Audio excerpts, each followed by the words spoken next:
Hello and welcome to Jamie's Wee Podcast, episode 5. In this episode, I am in Perth, Australia, and I'm with Gav, who is one half of the Instagram travel couple Life Before Kids. Today we will be talking about life before, during and after Life Before Kids, and also touching all things travel, Instagram, and working together as a couple.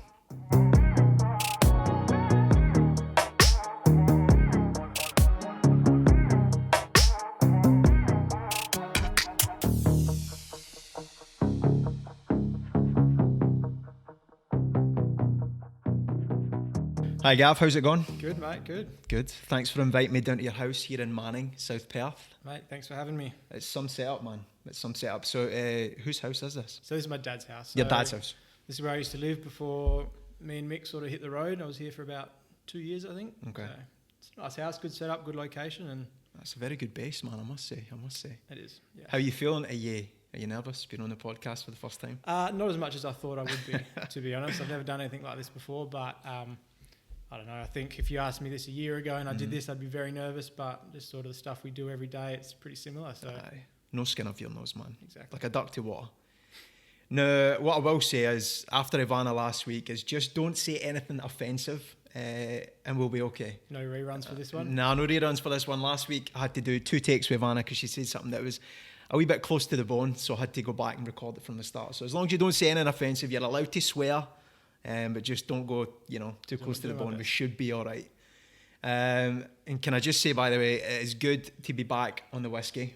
Mate, any excuse to be drinking whiskey at this time of the day. So what is it like? What are we on? We're like 1:45 in the afternoon. we started at about 11:30 when you got here. And we're a half a bottle deep already. Exactly. Might be an interesting episode, eh? Well, that's why I came. Why I came. Beautiful. And it's good to be back in the whiskey after 2 episodes. I was on like cola and tea. Didn't do it for you? Nah. I'm back on. It feels good to be back. And you've obviously been watching. You've produced the goods. You've brought a bottle of Scottish whiskey, I believe. What is this you've got? This is Glenmorangie. I think the first time I tried this, but from the drum that you were drinking in Bali, I was kind of scared that you might have brought one over, so I thought I'd go out and spend a little bit on this one just in case. I can't thank you enough for providing me with a real bottle of Scottish whiskey. It's good, isn't it? It's actually really good whiskey. It's smooth, so. It's really nice, actually, man. I've never ever tried Glenmorangie, so that's really nice. It's really nice. It's the only reason you would probably go to Elgin is to see the distillery. But thank you for that. I appreciate it. Mate, you're welcome. So, by the way, you've not mentioned my new shirt. What do you think of this? I chose not to. It's not my You style, don't like it? but it suits you. Do you not like it? It's different. So basically, the story behind this shirt is me and Ivana went into Perth, and there's this store I'm sure you're familiar with. It's called General Pants Company. It's a good shop. Have you been in there? I have, but I probably wouldn't buy a shirt like that. What's wrong with It's good. It's just not my style. See, now when I've been in Bali, this is like, I noticed everyone is wearing these like party shirts. Yeah. Have you seen them? Yeah, I have. No, I felt very underdressed, and I felt, me just my white t-shirts, my black t-shirts. I thought I need to invest in some new clothes. So that's your new Bali shirt. It's a new Bali shirt. When I went into this General Pants Company, there was a guy named Jamie working in there. Now, I've never met a Jamie that I can't trust. Right. All right, and he offered to outfit me. Have you ever been offered to be outfitted before? Not for a shirt, for a suit and that I have, but. Well, it's the first time that anyone's ever offered to outfit me, and I thought he was like trying to start a fight. If you offer to outfit someone in Scotland, it's like you're like a square goal. Yeah. You know what I mean? So I thought he wanted to fight me, but it turns out he just wanted to dress me nicely. Nice. So he picked out this shirt amongst a few others, and because this is a visual podcast, and you're a very well dressed man. Sometimes, yes. No, you're a very well dressed man, I must say. Thank you. I don't want you to show me up my own podcast, all right? Well, I think you showed up me today. Well, that was the plan. Yeah, that was the plan. Well done, you succeeded, That's why I've mate. wore this my Peaky Blinders hat and this party shirt. So, I didn't want you to show me up my own podcast, all right? I thought you might have come in your little white shirt and your blue pants. My blue swimming shorts. It's funny because that is what you wear pretty much every day in Bali, and it's sort of your signature clothing. And I saw a photo you posted the other day from Hideout in Bali, and you were wearing exactly the same clothes. And I just thought you didn't even get changed for the photo. Nah, I don't make any effort. True Jamie style. Well done. I think Ivana has threatened to burn those blue shorts. Really? Nah, she's sick fed up with them because I've actually got 3 pairs of the same shorts. It looks like I wear the same shorts every single day. So they're not the same pair? They're not the same pair. Okay. They're not the, it just, I'm like, you know, like Simon Cowell or Homer Simpson, you know what I mean? It looks like I wear the same clothes every day, but really my wardrobe is just full of white t-shirts and blue swimming shorts. But listen, we're not here to talk about my wardrobe, all right? We're here to talk about life before kids. Yes. All right. So life before kids is you, and your other half, probably your better half, is Michaela. Yes. Is that how you pronounce her name? Michaela, yes. Michaela. Because it is spelled, I mean, it's an unusual name for someone from Scotland. It's an unusual name. Where's that name from? I don't know. There actually is a bit of a story behind it. It's her dad picked the name after a famous runner. A runner? A sprinter or something like that. Okay. I could be wrong, but the story goes, and he was a guy actually as well. And he just really liked the name Michaela, or it was something similar to Michaela, and it just came out when I guess they were naming her. But I've never met anyone else called Michaela before. So it's a beautiful name, though. It's a beautiful name. Beautiful name for a beautiful girl. Oh, come on. Hey. Just in case she's watching. I get that in there early. Yeah. Well, I like to call her Wee Mick. Wee yep. Mick. And I think that's quite a cool name. But where is she? Where's Wee Mick today? Mick's actually just started her uni. Right. So she's at her place. I was doing a bit of stuff earlier, and sometimes we work a little bit better when we're not together. Not necessarily not together, but just when we can't talk to each other. You know what I mean? Like there's no distractions. No distractions as well. And we find ourselves like, especially in Bali, we go to a cafe and we've got this little plan in our head about what we want to get done for the day. Yeah. We just end up talking the whole time and really procrastinating. Exactly. So Mick's at home at the moment. She's doing, I think, one of her first uni assignments for the year. Excellent. What's her uni for? What did she do at uni? So before she was studying to be a school teacher. Mm-hmm. So primary school teaching in Perth or in Australia is what she did. And I think it's the last year. She's just put the uni off for the last 2 years because we've been travelling in that. So this will be our last year at uni, which she does online. So we don't have to be here in Perth to do it. That's pretty handy. Yeah. Now you guys are both from Perth. So Mick is from Perth. I'm from a place called Wickerton, which is like 3 hours east of Perth. 3 hours east of Perth, so inland. Inland, yes. So my dad, he was a farmer, right, and that's where I grew up for about 10 years. Wow. And then I moved to Bunbury, which is about 3 hours south, with my mum. I was there for about 6 years, and then made the move to Perth when I was just turning 18. Wow. So you're a country boy then? I'm a country boy, yes. Aye. I guess. And do you like Perth? Do you like living here? Yeah, I do like it. Good base. It was hard when I first moved here because I was from the country. Yeah. You know, our closest neighbour would have been 10 kilometres away. 10 kilometres? So wow. Now we're in Perth, city life. So it was a bit of a change, but... Big difference then? It was a big difference. Now it's nothing, you know, but back then it was, definitely. I can imagine. Yeah. Now you have actually got some Scottish roots. Mm-hmm. Where are your family from? Because they might actually be listening to this podcast. You never know. You never know. So my mum, she was born in Dingwall, in Scotland. That's where that's close to Elgin. Is it? Aye. I wouldn't know. I've been to Dingwall before. But yeah, so she was born in Dingwall, and I think she actually grew up in Inverness or close to Inverness, maybe. Yeah. We still got a lot of, well, my mum's whole side of the family still live there, right, through Stirling and Inverness. So. I don't think they've got the internet in Inverness. Yeah, no, so they might not see this then. I don't think it's quite reached Inverness yet. Still very much country up there, you know. Yeah. But in Stirling, that's place. Really nice place. Listen, it is beautiful. Very cold, very windy, but very untouched, and it's beautiful up in the Scottish Highlands. And Stirling, that's actually where I was born. So. Yeah, you were saying. Yeah. It's a nice place too. It's different, not as nice as Inverness, I don't think. But it's, I mean, it's you've got Wallace's monument there. You've got Stirling Castle. Yes. Yes. So that's where I was born. And obviously, I was born there. So a very important place in Scottish history. You know. Actually, you never know. Your Scottish family might be listening, so it's always cool to talk about your Scottish roots. Yeah. Get you a few more Scottish followers. You know what I mean? I know you need all the help you can get. You know what I mean? Yeah, 100%. So what age are you both? So I'm 27. Right. I'm turning 28 this year, and Mick she's still young. She is 23. 23? I think. Fuck. Yeah, she was born in 96, so she's 23, turning 24 this year. So Jesus. She's still a baby. Well, wee Mick has got 10 years on Ivana and I, so you guys have got plenty of time ahead in terms of Instagram and life. Jesus, I thought you guys were like, you know. She acts a lot older than she is. She's very mature for her age. She is very mature for her age, aye. No, she is. Now, you've spoke about Michaela as doing her degree. Yes. What about you? What did you do before life, before kids? So when I first left school, I worked on my dad's farm. So in the country, he does own a farm there. I worked on there for about a year. No. And then when I first came to Perth, I started working sort of in the offshore, like oil and gas industry, I guess. I sort of just worked my way up, and I ended up, working sort of a 4 weeks on, 4 weeks roster for about maybe 5-6 years. So FIFO out of Perth, basically, and on oil rigs.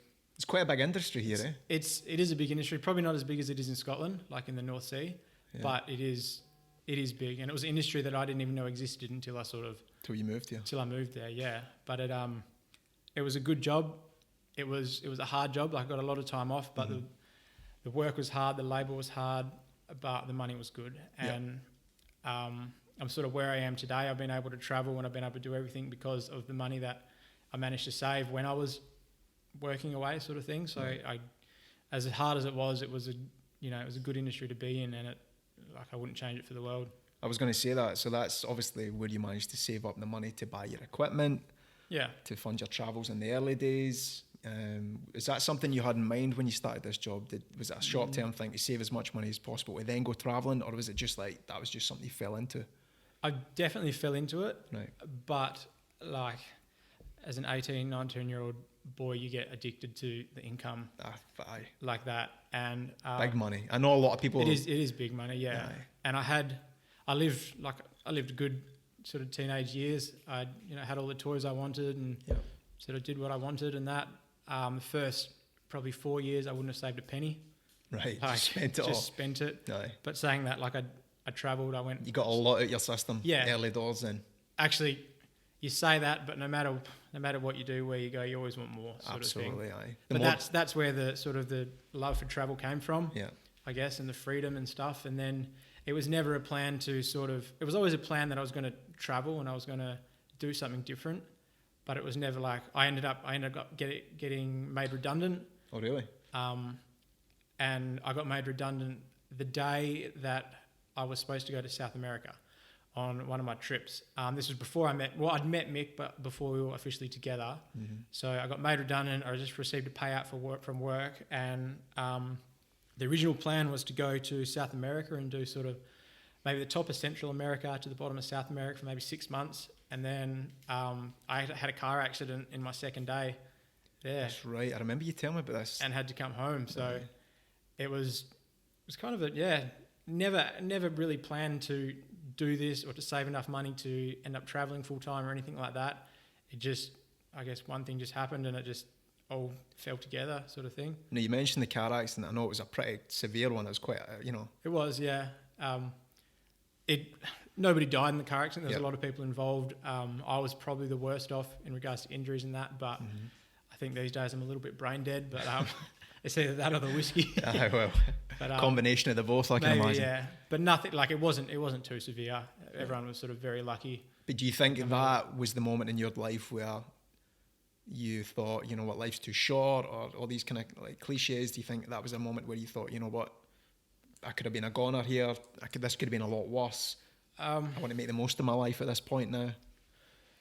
I don't know. I wouldn't class it as like a near-death experience, right? Because I wasn't at the point where I was like, I could die here, or I'm in hospital and I'm like hanging on. It was more the fact, like, it's just you come so close, and it was like, I don't know. I always look back. I get not like PTSD, but I always look back at the thing and I get shivers of like how close I was, sort of thing. So to a point, it did turn me around a little bit. And think like I've got to sort of do something else in my life. Like I don't want to go back offshore. I don't want to be working away. I want to, I want to be able to hold a relationship, because you couldn't hold a relationship working away for 6 months of the year. Like it was so hard. But the funny thing about that, so I'd met Mick probably 4 or 5 months before I went to South America. How did you guys meet? We actually met in Perth at a beach bar on a Sunday. Oh yeah. So just like neither of us thought anything of it. Yeah. We just met. We started hanging out. We both really liked each other, but we were both in a stage of our life where, like, we just didn't want to pursue anything. Yeah. What age were you at this point? So I'd have been 25. It was about 2 years ago, 24 maybe. Right. I'm not sure. So Mick was 18. 21. Yeah. Oh right. Okay. Right. Aye. My maths is terrible. Anyway, Mick was about 21 years old when we met. Right. So we were both young. We both didn't want to settle down. We didn't know what we wanted. I wanted to travel. She still had a uni degree. She still wanted to travel. It was because of that. So then I did my trip to South America, and then we sort of just said goodbye. We're like, look, I'm going to be away for all this time. Yeah. I'm not going to say, wait for me when I get home sort of thing. I'm not going to say like, I might not even come home in 6 months. I might keep traveling. Like, I don't know what I'm going to do. So we just sort of called it there. And then the second day into my trip, I had the accident, came home like 2 days later, and we've been together ever since. So it was just like I think that for me, like looking back, I'm so glad that accident did happen. Right. So you believe it happened for a reason? Yeah, 100% happened for a reason. It slowed you down a little bit. Yeah, it did. It did to a point. But like we both look back on it now, and it's like that was a really bad time in my life. Like it was for, like I said, it was for a couple months after that. Like I wouldn't say I was struggling, but it was like a hard thing to sort of overcome. But it was traumatic. It was traumatic, yeah. And not even that, but having this massive trip. Like I learned Spanish for 2 years leading up to this trip to go to South America. So there was a 2 year build up to this pretty trip. Pretty much, yeah, because it was something I always wanted to go, and I was there for 2 days. Wow. Sort of thing. So coming home from that, it's just like shit. Yeah. You know what I mean? Because you'd built this up in your mind for 2 years. Yeah. Obviously, when you're talking about it with your mates, everyone's excited. Like the whole thing, the build up is massive, exciting, and then you get there, and obviously something completely unforeseen, completely traumatic changes everything within 2 days. Yeah. That's a very difficult thing to deal with, and to come home after that straight away. Yep. You know 100%. What I mean? So And then, but yeah, like I said, like me and Mick have been together ever since. So did she help you at that point, obviously, to kind of get through that difficult time and stuff like that? Yeah, she did. Aye. Like, I think it was about 2 months after that, we did a trip to Vegas and Mexico. Right. So I sort of said, like, we couldn't do a massive long trip because of Mick's university and stuff like that. But we sort of said, oh, look, you didn't make it on your big trip, but let's go do something else. Yeah. So let's do it as a couple sort of thing. And then that sort of opened my eyes up to, you don't have to travel alone. You don't have to, I had more fun with Mick in Vegas and in Mexico than I thought I would have had my whole trip in South America. Like, it was amazing. She's a good chick. She loves to party. She is, she does everything that I like to do. So I was quite amazed. Like, whenever you speak to Mick, she looks like a wee Barbie doll. Yeah. But then she's like, yeah, I want to learn how to skydive myself. Like jump off bridges. Like she's like action man. She's not the girl that you when you first look at her. She's not the girl that she sort of. She's the definition of like, don't read a book, don't judge a book by its cover. She'll do anything. Like if you, skydiving. She'll bungee jump. I think we're actually planning a bungee jump when we're in New Zealand next. So right, okay. But yeah, she'll give anything a shot. Aye. Which is awesome. Which is like, it's like me. It's the type of girl that I've sort of always dreamed that I sort of wanted, sort of thing. It's amazing. Yeah. That's cool, man. So, whose idea was it to start the Instagram account? Well, so when me and Mick first got together, right? So 6 months after we sort of got together, we were engaged. Right. So it was very quick. We sort of both knew that we were going to be together with each other forever. So we didn't really waste any time. That was more my doing because she had no idea it was coming. But how did you get engaged out of interest? In Santorini, actually. Santorini. It was a good engagement, if I do say so myself. Yeah. I mean, Santorini's like one of them. I've never been, but it's one of these places you see on Instagram. It's one of the most beautiful and picturesque places in the world. Ivana's been, like, she says it's one of the best places that she has ever been in her life, and she's been to a lot of different countries, a lot of different cities and stuff like that. It's beautiful there. She always goes back to Greece, and Santorini in particular is like one of her favourite places. So fair play to you, man. It was. I put a lot of time and effort, and I had money back then, so it wasn't, you were flashing the cash. Didn't spare anything, so that was good. But anyway, we got engaged, and then we sort of thought, like, I wanted to settle down. Mick wanted to settle down. We sort of thought, let's do one last trip. We'll get all the travelling out of our system. Then we'll come home. We'll buy a house. We'll start our careers, and we'll have kids. Start a family. Like, we both want kids. Mick loves kids, and then so the idea was like, when we do go on our trip, let's take photos and that. And we're like, how can we share photos with all our friends and family back home without having to literally send a bundle of photos to my mum? My mum loves seeing photos, and Mick's mum loves seeing photos. So we're like, let's just create like a joint Instagram account, we thought, what do we call it? And I was like, Life Before Kids. Because this is going to be our little last trip before we come home. So it was really easy to come up with a name at that point then? We went through a few different names, but then it was just Life Before Kids. Then I sort of just like typed it in and it was available. So I was, let's do that. But there was it was literally just going to be taking iPhone photos and sending them or posting them there so our family could see them. Mm-hmm. There was no idea at the start really of what, like the abilities, I guess, that sort of can come from it. And so you never, when you first started, it was just purely to document your travels. It wasn't to like grow the account long term or anything like that. Was there kind of like that in the back of your mind that this could be something at some point? It was just no. Like the idea came. We followed, like on our personal accounts, we followed a few, like say travel couples or a few people that like travel photographers and that, and it was always like, wow, like imagine living that life. Mm-hmm. But it was always out of the question. Mm-hmm. Like there's no... You felt it was unattainable? I'd never picked up a camera in my life. Right. Know what I mean? When was this? So when did you start the account? I'm going to say like November, maybe 2018. 2018. And so we left for our trip on December 26th, Boxing Day, 2019. Okay. No, wait. 2018. Okay, so literally a month after you started the account, you left for your trip. You had never really picked up a camera before. I'd never picked up a camera, no. Right, so at that point it was just to document your travels because you felt like this lifestyle that other people were portraying at this point, unattainable. Like you felt like you never had the skills or... Yeah, and I always thought like our trip was planned for like 8 months or something, and I was like, there's no way I'm going to be able to pick up these skills in 8 months to be able to do this. And it's just a fact that we had no... Like she's from a teaching background, I'm from an oil rig. Like they're completely different. Yeah, it's not as if you're like a model or into fashion or a graphic designer or something like that. They're so different. Like, and it's very similar to Ivana and I, because I was like an engineer. She worked in the city as like an account director. So very similar stories. Yeah. So I can very much relate to that. But never picked up a camera, nothing before. So no. You guys did start, I mean, a little bit later. I think we started our Instagram account, I want to say 2016.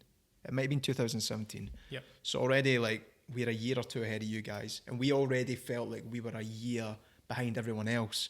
Because at that point, the bigger travel couples had either started a year before us or even further, you know. So you guys really started in the climate where everyone else started to notice like a decline in reach and engagement across the board. So how did you manage to go for 0 followers at the end of 2018 to you're nearly at 68,000 now? Yeah. 68,000 followers, because that's a rapid rise. So how, in your words, in your mind, how do you think that you guys have managed to like grow so quickly in terms of in this current climate where it's very difficult on Instagram? Honestly, I can't even really answer that because like we started, we first thought, look, we're taking photos, let's buy a camera. And I think it was actually a present from Mick's grandma bought us just a little camera for our engagement present. And we thought, we'll take that on our trip. We didn't really plan on using it much. And then just through the powers of social media, you look at where you're going to go next, you're going to look at destinations and stuff, and then you start discovering other people that are doing it. Mm-hmm. You start discovering sort of other accounts, other travel couples and these photos, and you have a look at what they're doing, the opportunities, and we sort of, in the back of our mind, it was sort of like, you know, that would be really good. Let's maybe start getting photos of both of us. Let's start doing this sort of thing. And then the more we started doing that, the more... you know, people started paying attention to our photos. We started growing. Like originally, we were growing slow. Yeah. And like it's, I don't know. We looked at accounts that were growing fast and people that were really like other travel influencers, and we mimicked what they were doing. Right. Okay. To a point, like we had our own style, we had our own, I guess, way of doing things. But you see what other people are doing, you see how everybody else is growing quick. And you sort of do the same. In regards to sort of couple photography, how people take their photos, like style of photos, editing styles and stuff like that. So I guess originally like we were just sort of mimicking some of the best accounts to a point where we thought, you know what, we're actually growing here. We're sort of at 9 10,000 followers, and it's been... Was that the kind of switch where it was like, you know what, we've got something here, let's try and make this happen? Well, I reckon the switch came, we probably had maybe 5,000 followers, and I remember we met a couple, I can't remember where it was, but we met a couple, and they had a YouTube channel, so they did van life, and they were in this hostel where we were staying, and we just saw them working on like a video on Premiere Pro, and we're like, let's just go chat to them, see what they're doing. And it turns out they were like big YouTubers. And we just started chatting. We're like, oh, this is something we'd really like to do. And they were like, said something about, a media kit. And they're like, oh, what's your media kit like? And we looked at each other and we were just like, what the fuck's a media kit? Up to this point, you've just been taking pictures, posting them. Yeah. And we're like, what's a media kit? And it's like, it's like a resume that you put out to reach out to brands and stuff like that. And we honestly, we just had no idea what a media kit was, how to make a media kit. And then they sort of sat down and they explained to us, like, this is what you do to reach out to brands. This is what you should put on a media kit. And since then, we were just chatting to them. We understand like the abilities and like sort of the doors that if we really focused on this, if we did the media kit, reached out to brands, we could get all this stuff for free, I guess, which is what the original plan was. Like, how sick would it be to travel, stay in these nice resorts, get all these brands to send us stuff for free? Yeah. And so what is a media kit for those who don't know what a media kit is? So a media kit is basically a resume for a lot of, I guess if you're like an influencer, if you're do something on social media and you want to reach out to a brand to work with the brand, you have to provide some sort of resume. So a media kit, you'll put your content examples, so examples of photos. You might include sort of your analytics of where your followers are from, where your audience, anything like that, any stats that might be of interest to the company that you're applying to work with, basically. Cool. So yeah, it was since then we sort of put like our media kit together, and that was it. That was the switch. That's where you thought, we sent it out to probably 1,000 companies within 12 hours. Wow. You know?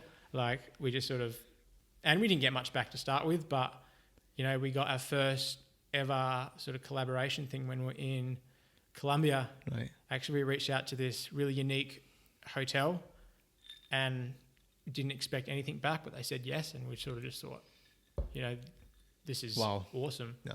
Let's So that was the first like collaboration where you were like creating content for this hotel, and they were giving you a free night stay or a couple of free night stays in return.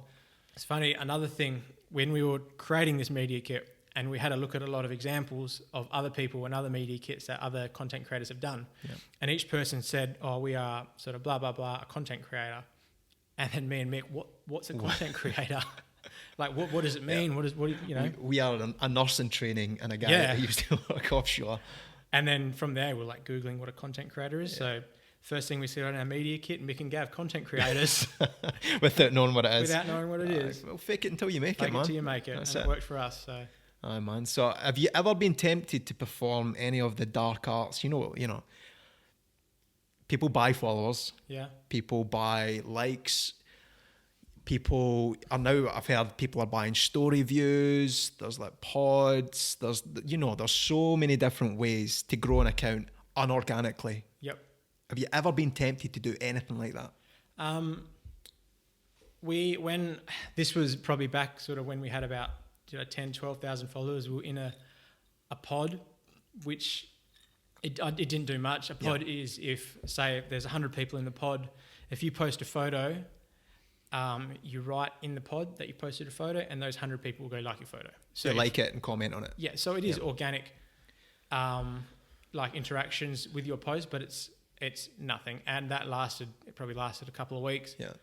And we just thought the amount of effort we're putting into that, let's just focus on, our stuff, our content, our editing. Like I'd rather, instead of spending an hour liking other people's photos in a pod, I could spend an hour watching a YouTube video learning how to edit photos properly or, use the camera properly. Absolutely, man. I think of the amount of time that Ivana and I wasted, because we ourselves, again, we were in a pod. I think we might have been in 2 pods at one point. Yeah. And this was back when, I can't even remember. It was in the, maybe, 10,000, 11,000, something like that.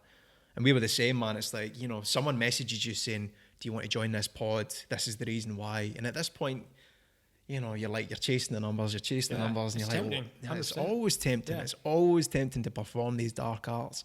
And I remember being in these pods, and someone would post new picture, and this would be someone who maybe posts something like a fucking, it's not even like, it's nothing that you would follow.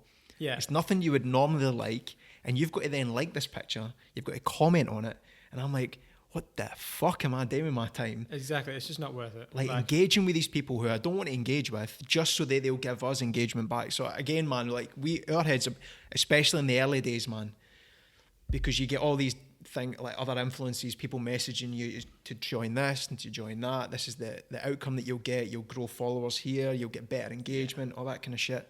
So our heads were turned at the beginning. We definitely joined pods and stuff like that, but we very quickly thought, you know what, this is just a waste of time and energy. You can spend, you'd spend hours doing that to try and, like you say, just get a better engagement on your photo, or you could spend hours learning about how you can create better photos. Absolutely. You know what I mean?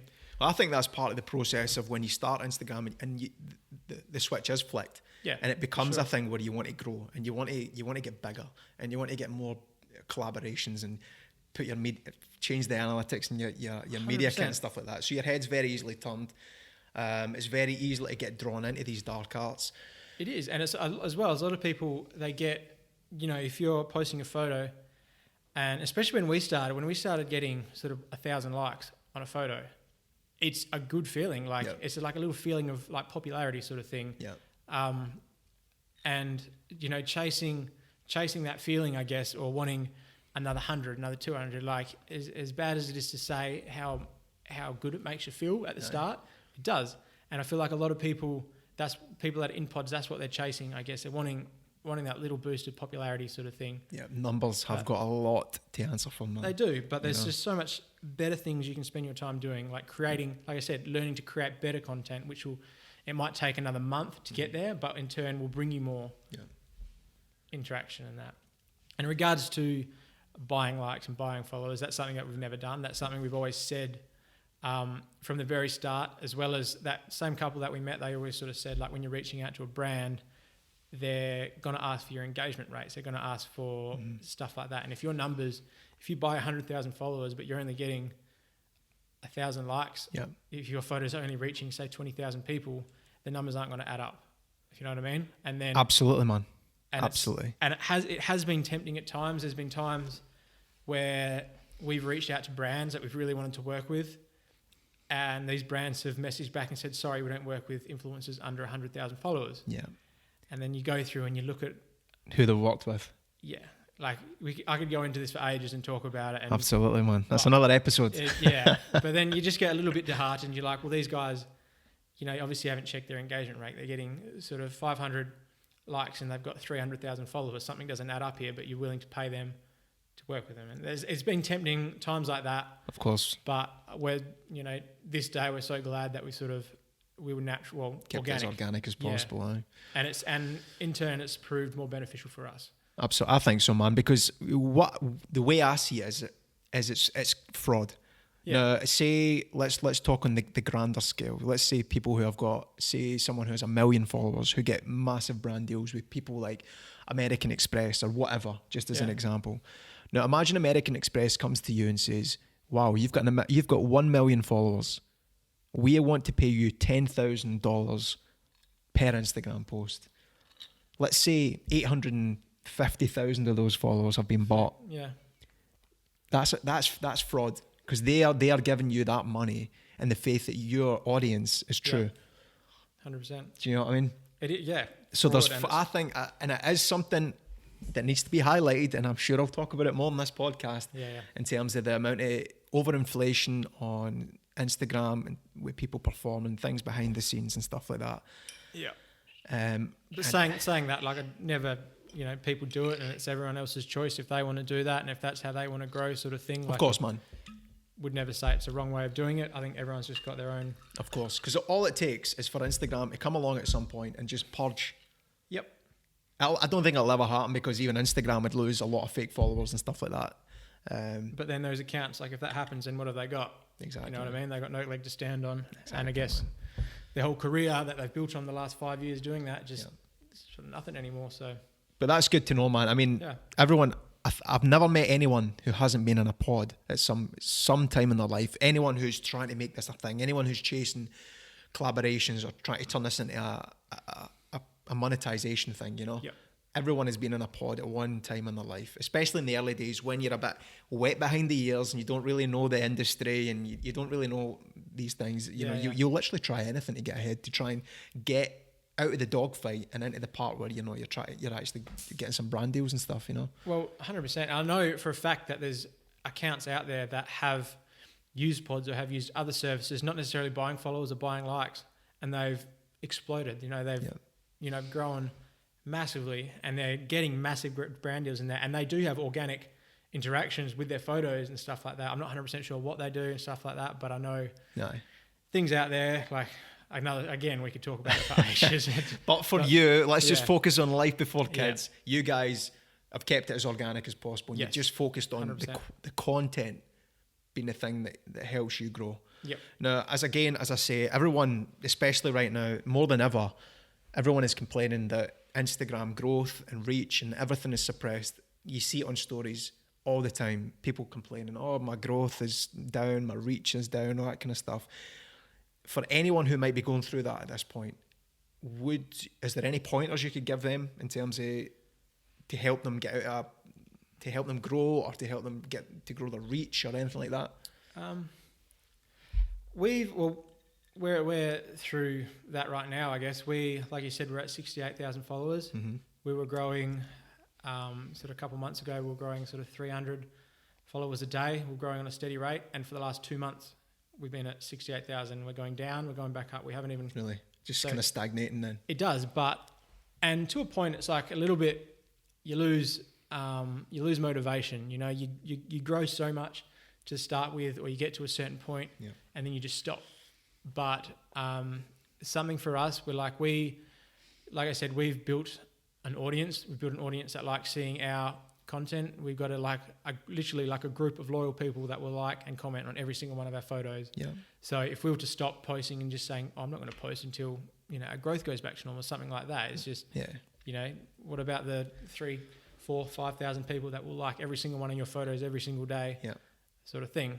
I agree with that, because I think a lot of people tend to chase the people that they don't have, the numbers that they don't have, rather than the focus on the genuine connections that they do have, and they you know, nurture the audience that you have rather than chase the audience that you don't have, you know. 100%. I think it's actually something you said to me probably 6 months ago now, 4 months ago now. Just having like a small loyal audience is just so much more better. Like, it's better than having a large audience that you know, don't interact with you, that aren't going to watch your stories, like your photos, that aren't going to give you positive feedback on everything you're doing and stuff like that. So having a group of people that will be loyal to you and that stick with you through thick and thin. Yeah. Is so much more important than having, you know, a large audience that doesn't really care about what you're posting or what you're doing. I agree with that, because for Ivana and I have noticed that we only tend to grow when we travel and when we fast travel. Yeah. And we're going through different countries, we're posting through different countries, so you're using different tags, hashtags, you know, you're uploading fresh content. But when we slow down or we stop, our growth either stops or we actually stop and we actually lose followers. Yeah.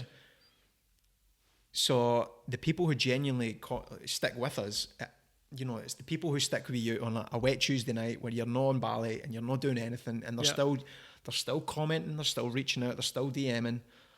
That's the people that matter most. 100%. Yeah. And in regards to sort of what advice I could give to other people, it's you know, there would be so many times that you will lose motivation, that you want to stop, and that, but just keep doing what you're doing. And like I said, we're going through it now, but we've been through it 2 or 3 times before. So you've been here before. And it changes, it comes out. It could be the Instagram algorithms, they're always changing. Yeah. You know, some will go through like massive growth, and then we'll go through like it's just up and down the whole time. So it could just be that. Again, maybe like there's been times that we've like looked at our feed and we've looked at our own feed and said like, fuck Mick, I'm bored of our own stuff. Yeah. Let's do something different. Yeah. Let's get more creative. You know, it could be like, it might not be, but it could be, you know, you're just posting the same stuff over and over. Yeah.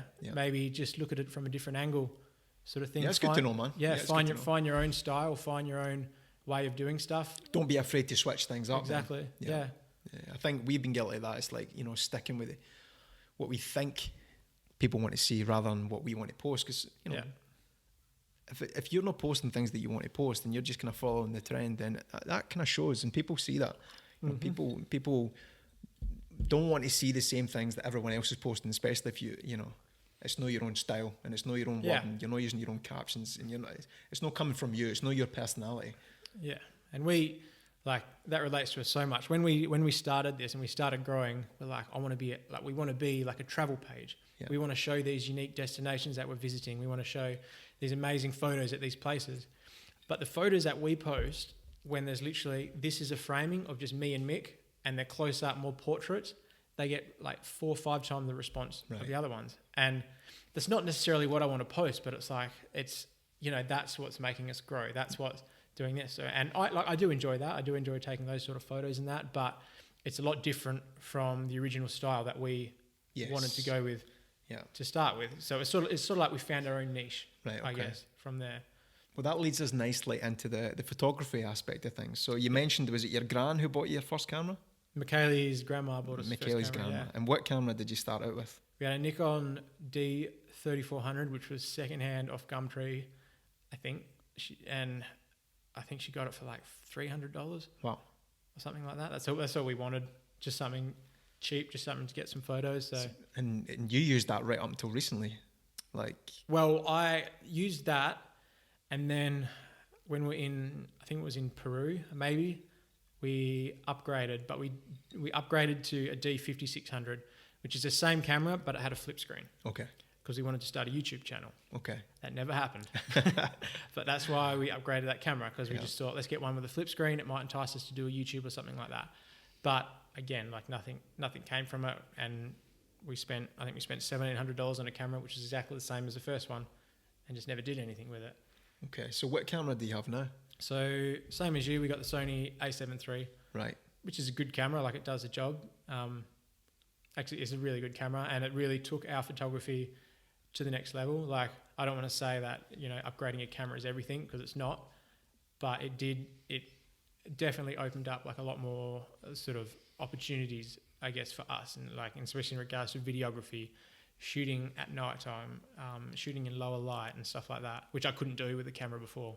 Well, see, for you, I mean, if you were to be handed your first ever camera and the camera you have now 3 years ago, you probably would never have noticed the difference in terms of the quality and stuff like that. Not at all. So it's just been a natural progression going from the old camera to the new camera, and you can see, the pixels, the colours, all these kind of things that you don't know at the very start, but until you actually get into the editing side of things, that you notice the massive differences in these two different cameras. And if someone came up to me today and said, hey, Gavin, I'm going on a trip, I want to start taking photos, I've got the Sony A7 III or the Nikon D3400, I'd say take the Nikon. Really? Because you would learn, you will learn from that. You will learn. And not that the Sony A7 III is just like a master camera or it's an advanced camera. Yeah. It's easy to use in that, but I think like my photography progression came from having a very basic sort of entry-level camera. Yeah, so it kind of forced your hand into learning. Yeah, and I'm sure 100% of people would agree with me on that, like photographers, that you need to start with something basic to learn, I guess, to get you to the point where you got a camera with 100 different buttons and 100 different settings and you're sitting there, what do I do? You know what I mean? But I remember actually we started out with a Canon, I think it was a Canon 60D. Yeah. And I think it was Ivana's camera. I was like you, I'd never picked up a camera before. Yep. And it was like a 12-year-old, as I say, 12-year-old Canon 60D with a kit lens. And that's what we used up for the first, 18 months of our travels and our Instagram stuff. And again, it was a very good starter camera because I never knew anything about aperture and ISO and composition and all that kind of stuff. So, you get to learn the buttons and you get to learn all these different things. So I totally agree with you, man. It's like you don't need to start with the best camera. No. And with that camera, we're getting paid photography gigs. Yeah. With a very basic entry-level camera. Yeah. Like, it's about how you use it, the photos you take, and I guess learning to edit. Like, it's really, having a good camera when you're at the level where you need a good camera is good, but when you're just point and shoot, like, that's all you need. 100%. It's good, man. It's good. I mean, so you say you'd never done any sort of photography before, which means you've probably never done any editing before. Yeah, no, nothing. Nothing at all? Nothing.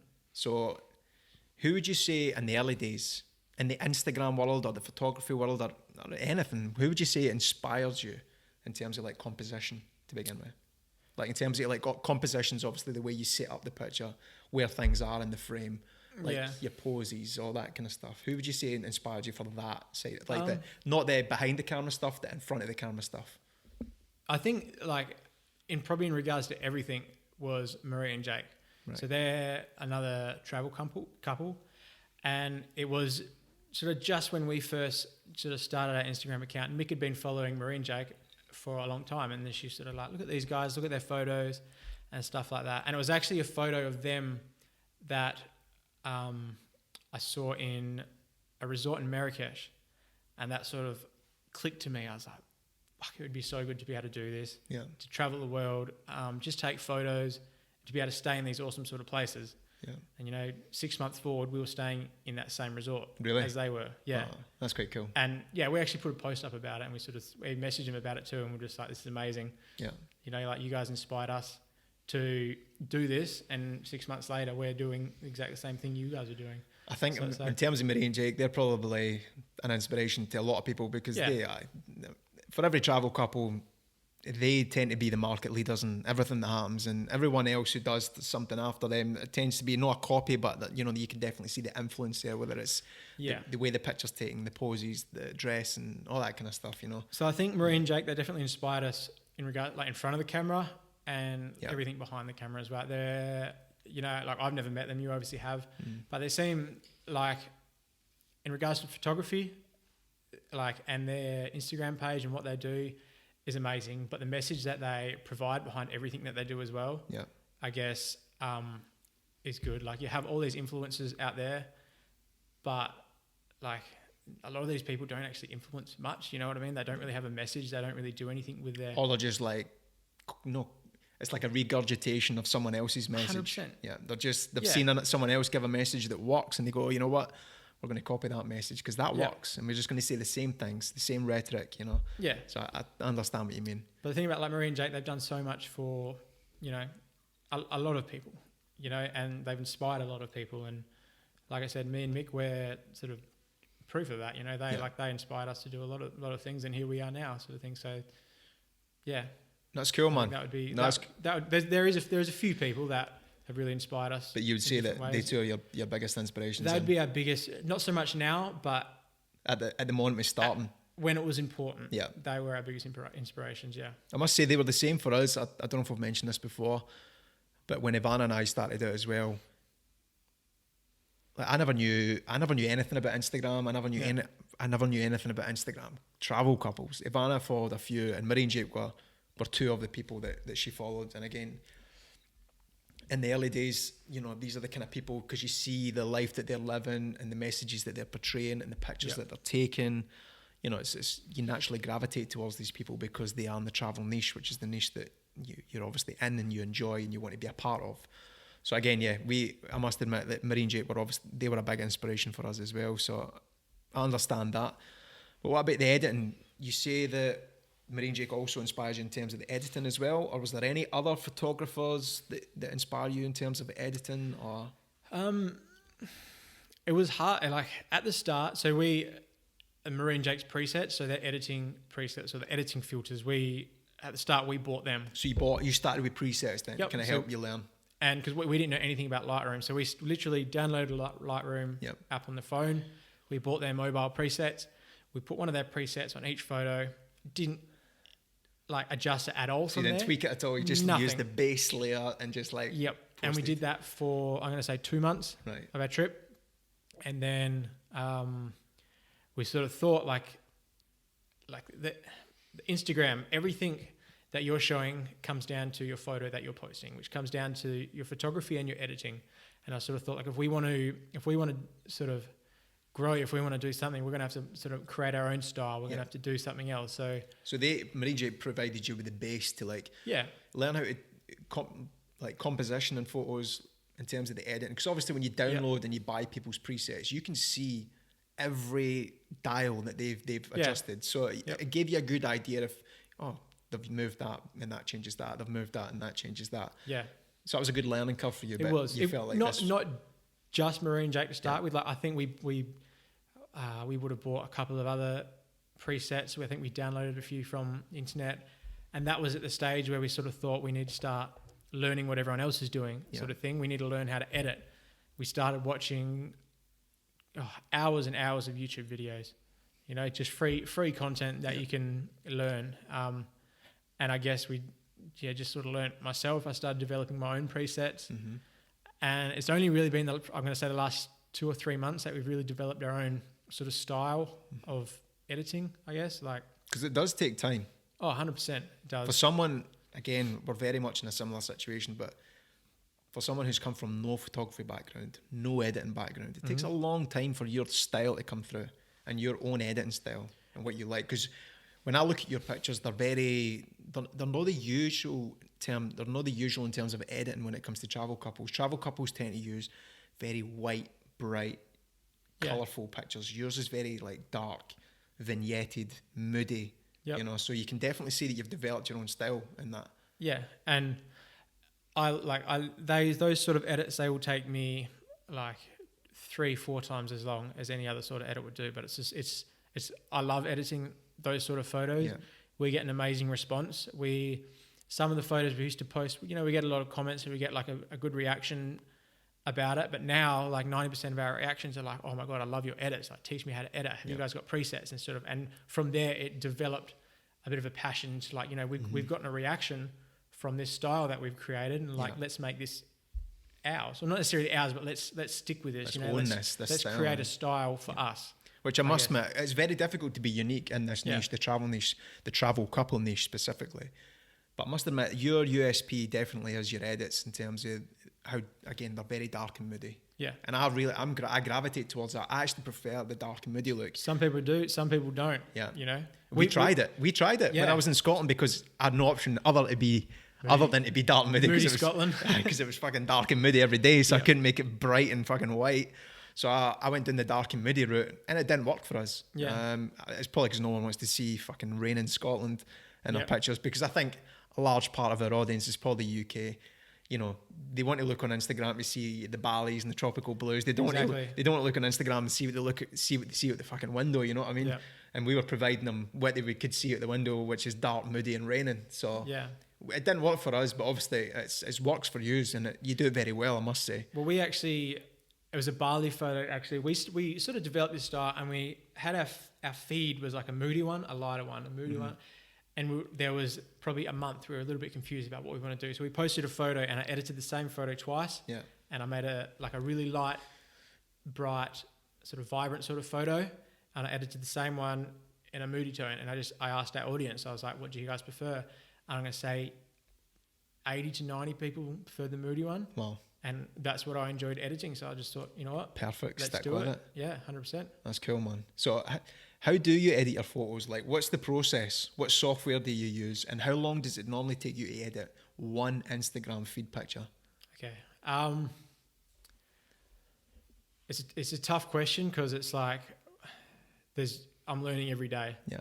So every day I'm doing something new to a photo, which is taking me an extra 20 minutes than the day before, sort of thing. When we upload our photos, we go straight into Lightroom.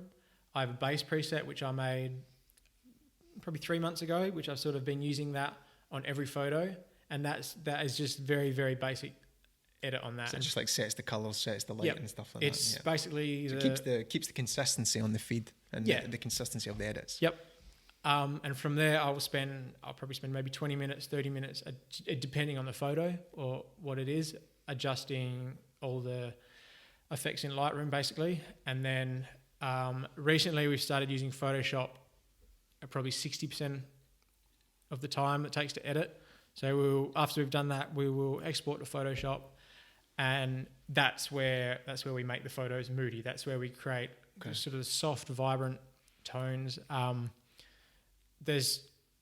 Photoshop is amazing. Photoshop, there is a million things you can do with Photoshop. With Lightroom, you're limited to adjusting colors on a photo.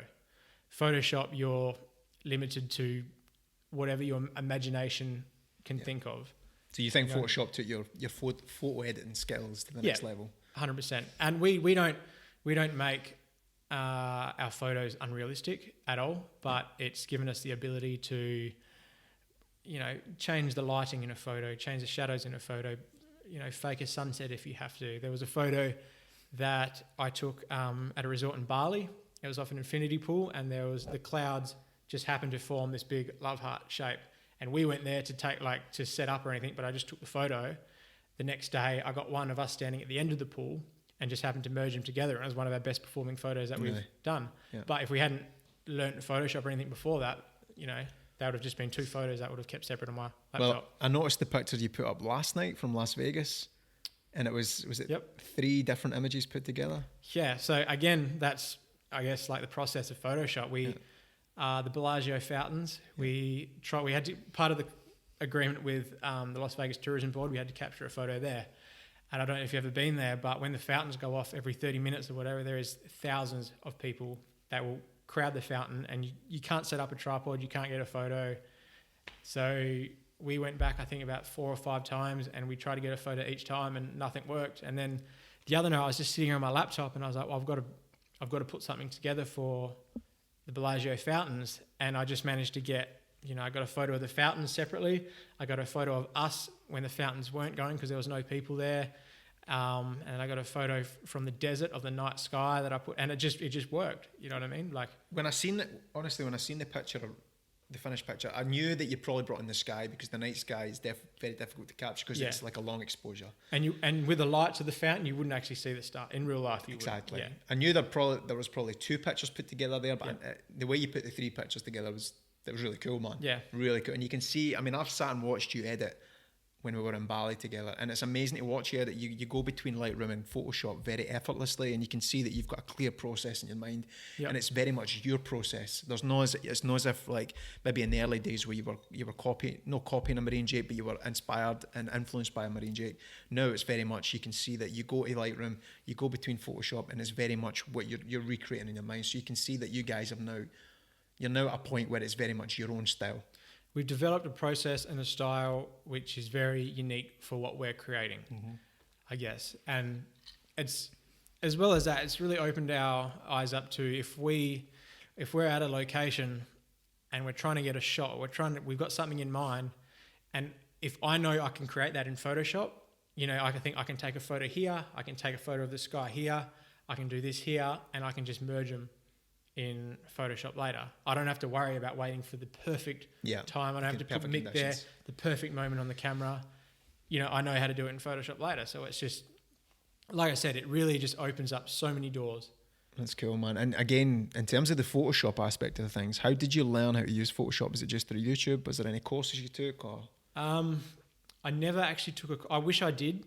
I wish I was introduced to Photoshop a lot earlier on, and I wish I did take a course. But how did I learn? So Visuals of Julius, he's what would you call him? He's a digital artist. A digital artist, exactly. Okay. So he creates photos from nothing. He creates like these amazing landscape pictures which 10, 20 images stitched together. And they're not actually a place. They're like a fragment of his imagination that he just creates. But he did a couple of YouTube videos, very basic YouTube videos, but just basic stuff that I really, really needed to learn. So I watched a few of his YouTube videos, and they taught me enough to be able to, I guess, combine images. Yeah. And just to do. So that gave you the perfect starting point. And it gave me a starting point. But like I said, I wish that from day one, I wish I'd spent $1,000 on a course that would teach me everything that I needed to know. But the problem with that is sometimes when you buy a course, sometimes you can be over influenced by the person that you're learning. Yeah. You've had this natural progression, and sometimes time is the best thing, because you taking the time to learn it on your own. Yep. You've developed your own style. You may never have developed your own style if you've taken a course. So I think sometimes the fast route to success is not always the best route to success. I think sometimes actually going through all the pros and the steps and how many, making mistakes and all that kind of shit. There was so much trial and error. Yeah, trial and error. Yeah, so much trial and error. Doing things like I said, going to a place, taking 3 separate photos, thinking it's going to work, coming back to Photoshop, uploading them, just thinking what was I thinking? This isn't going to work. No. There's that, and trial and error is the best way to learn.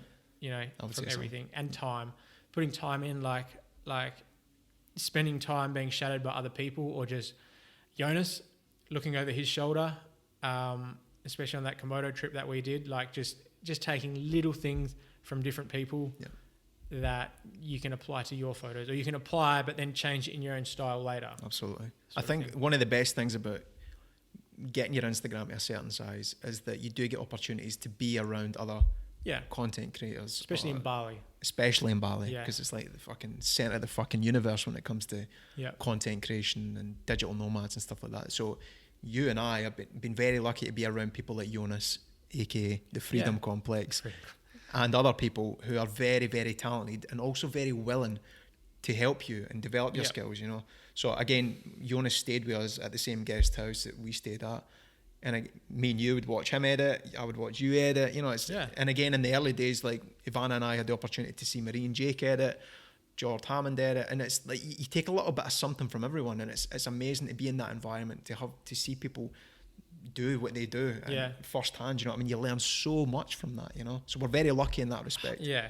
And like if you were to ask me one tip that I would sort of give anybody or something like that, it would just be spend time in like learning from other people. Never be scared to buy something from someone. As in, when we first started and I wanted to learn, I refused to buy anyone's courses or anything like that, because I thought, we're traveling, I'm trying to save as much money as I can. But if I could go back, that's the first thing I would have done. Invest in yourself. Invest time. If you need to invest money, it is an investment. It's always going to pay for itself. Like in some way, in some shape or form, it's going to benefit you in the long run. I agree, man. 100%. I say it to everyone. It doesn't matter how much money you've got or not got. You've got to bank yourself. You've got to invest in yourself, and you've got to go all in. You know, if you want to make something happen, you know, you've got to go all in. Take a risk, whether it's photography, whether it's editing, whether it's it doesn't matter what the niche is. If there's an opportunity for you to buy something that's going to upgrade your skills, then go for it, because it will pay in the long run. If you're that committed and dedicated to that. If that's what you want to do, and there's always help out. Like there's always someone that's either perfected that craft, no matter what it is you're doing. There's someone out there that knows how to do that, or even if it's something a little bit different, you can always pick bits and pieces from everybody to perfect what you're wanting to do, or just learn that little bit more of what you're wanting to do. Absolutely agree, man. Now you say that would be your advice for someone starting out. What about in terms of a camera? Is there any cameras in mind that you would give someone who's just starting out?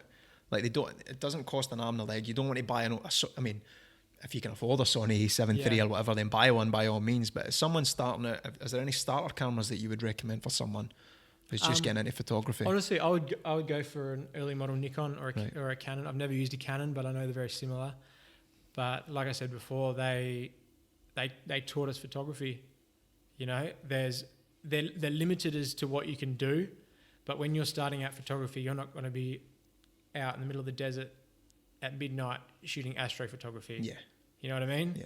You're going to be point and shooting your girlfriend, something like that, at a waterfall or something like, I don't know. Yeah. But you want something basic. You want something that's really easy to learn from. And then when you're ready for the upgrade, or when you feel like you're ready, then go for something a little bit. Go for a Sony A7 III or one of the new Sony models. Go for one of the new Canon models. Mm-hmm. You know, and that at that stage you're going to be like, okay, I want to be able to shoot at night time. I want to be able to do these other things with my photography, take it to the next level. So you would say you don't need an expensive camera. You don't need an expensive camera. Yeah. I mean, you guys are obviously a representation of that, because you started with like this old Nikon, like second-hand Nikon. We started with a Canon 60D, which is like 12 years old. So you don't need the best gear to start out with. There's people out there. It's more to do with your story in the beginning, I think.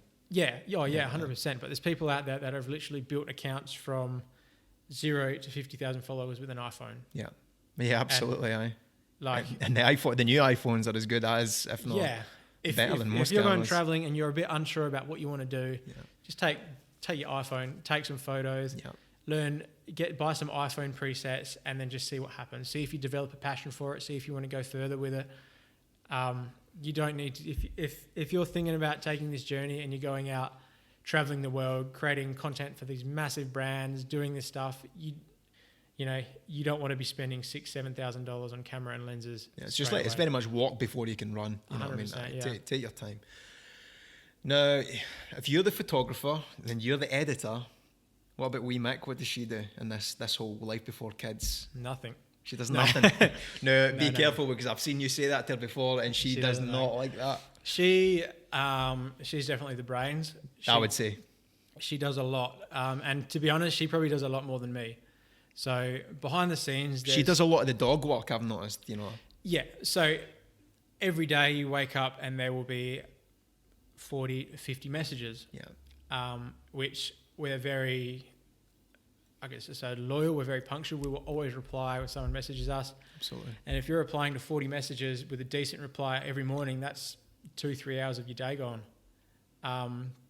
Emails, like to reach out to brands, you know, if we want to work with the company, chances are they've never heard of us, so we have to reach out to these brands that might want to work with us. You might reach out to 100 brands, you might get 5 back.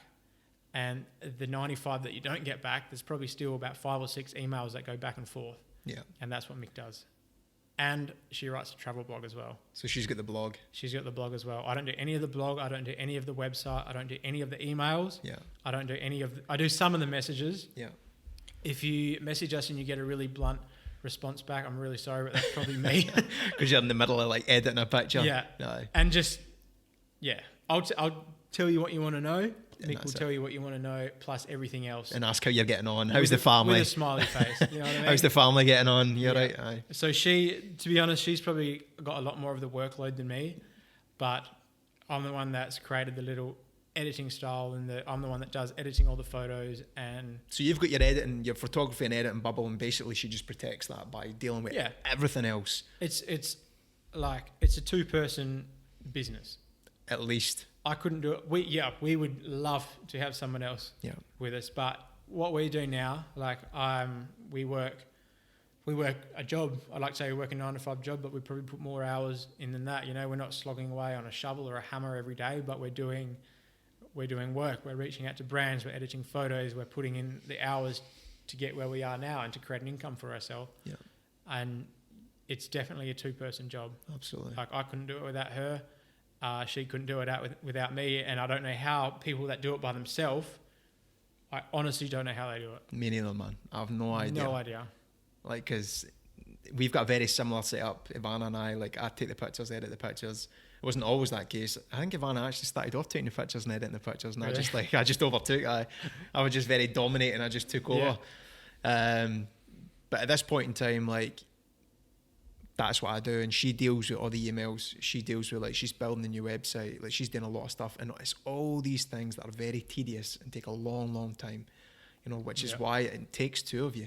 It really does take 2 of you. And if someone if someone has a day off, you notice it, because all of a sudden there's a mountain of DMs backed up, there's an amount of emails backed up, or there's a pictures no edit, and you're not posting pictures and stuff like that, you know. It's there's so much behind the scenes. Yeah. And especially like looking, when we first followed Marie and Jake and we're looking at the photos, what an amazing lifestyle to have. And it is an amazing lifestyle. I wouldn't change it for the world, but I never knew the behind the scenes that goes on. It's a lot of work, man. And like I said, I wouldn't change it for the world, but it is honestly a lot of work. Well, I read that book. It's like, what's that book? It's like Don't Give a Fuck or something like that. Subtle Art of Not Giving a Fuck. The Subtle Art of Not Giving a Fuck, and it's like, it says something along the lines, and I'm really rubbish at remembering what other people have said, especially reading and paraphrasing and stuff, but it was something like, you're very privileged in life if you can pick your own problems. You know, these are problems that we choose because we chose this lifestyle, so we've naturally chosen our own problems, so that's a privilege, you know what I mean, to be able to choose your own problems. For sure. You know what I mean? So and they're not bad problems. It's just, they're just very time consuming. There's not a lot of time off in this, what we do. No, but no matter, if you had a dream job in your mind and you got given that dream job tomorrow, there's going to be something in that dream job that you in 2 weeks, 3 weeks, a month's time, you're not going to like it because you're doing it every single day. Absolutely. And it becomes a problem. So there's going to be something, no matter what you're doing in the world, no matter what job you have, there's going to be something that you don't enjoy doing, or there's going to be something that becomes tedious, or something that you do every day that you just say, I could do that again. Yeah. So I'm sure you can agree with me, but we live a good life. We travel a lot, but like there's always things behind the scenes that, you know, you just have to do, and they're not the funnest things to do, but we do it to live the life we do. These are the sacrifices you make. Exactly, yeah. Now, you say you started a blog. Who would you say is your blogging inspiration? You'd have to ask Mick for that, but just say me. That was that. I was going to say the fact that she purchased your blogging course, and she's learnt so much from that, a lot from that. It would definitely be you guys, but yeah, that would be a question for Mick to answer. In regards to, it's awkward. In regards to, planning our next trips and that, blogs are the first things we look at. And really? Yeah. Well, that's where you get information from a trip. That's where you learn where you're going to go, places you're going to go, and stuff like that. And that's what Mick does in that. But like I said, the fact that she's wanted to, purchase a course from you guys, and it has honestly provided so much value to her. And as well as like the amount of value that you guys, especially when we sit down on those days at the cafes and that and just edit, I feel like me and Ivana are here and you and Mick, you're just like shadowing Mick, everything she does, teaching your ways and that. So she definitely looks up to you guys, it's good. That's cool to know, man. That's cool to know. Do you see yourselves, you've obviously just added the blogging element into what you do recently. Obviously you started off with photography and editing pictures and stuff like that. So do you see yourself in the long term with the blogging route? Do you think that's something you can maintain? Or even just other channels? Obviously Instagram is your main channel. Yeah. You've incorporated the blog. YouTube, would you incorporate YouTube? Is there any other channels that you feel that you can add into the element at any point in time? Your guess is as good as mine at the moment. Like, so you're just focusing on the editing right now? I don't know. We're trying to monetize ourselves as much as we can. At the same time, we don't want to, I guess, lose our value with what we're doing. In terms of like spreading yourself too thin. Yeah. We created the blog. We created a website because it's good for people to see. People ask, do you do itineraries and do you do this? And so we created a blog to be able to provide people with this. A lot of companies ask to see our website. So we've created a blog to be able to show people our website and stuff like that. In regards to like which direction we want to go down, it's still like we don't really know. We're still very new, I guess. Just still figuring it out. We're still figuring it out. I love like what I've been working on lately, like the editing course. I want to develop my own presets. I want to be able to help people, get to that next stage in the editing. And I know that's not a career choice for me. That's not going to make me $1 million. Yeah. But that's what I want to do. That's what people, when we get messages from people, our comments, they say, can you teach me to edit like that? How do you edit like that? Do you guys have presets? Yeah. I find more value in being able to, teach people stuff like that. And I think at the moment, that's where we want to go. Yeah. I want to be able to help people in that way. But in regards to like a YouTube. Well, I must say, you guys, one of your trademarks is when you stay at hotels is your walkthrough videos and the transitions, you know what I mean? And I must say they're very good. There's a lot of people that do it. I mean, everyone and their dog seems to do the walkthrough videos and they're following the girl and stuff like that, but you guys do it very well. And it's very unique. You put your own spin in it. I'd say more so with the transitions. And it's really smooth and it really works and it's really cool and it's very unique. Is that something you think you could pursue long term in terms of creating a YouTube channel? I don't know. Again, that's something that we did, and that's sort of our style now. So we love doing that, but I don't think we would ever sort of transition that into like a YouTube video. You don't think so? When you look at YouTubers, like famous YouTubers and people that are making a really good living off YouTube, okay, they're people like, there's a lot of people that like are travel bloggers and that, and the industry is so flooded with travel bloggers. If you typed in a Bali travel blog, you would have 649 choices to choose from. Absolutely. Okay. Yeah. So what we're doing right now, we're traveling. If I was to make a YouTube channel and like vlog or blog on YouTube about my travels, I would be spending probably 90% of my day doing that, but I don't think I'd be getting much from it. You know? Don't think so?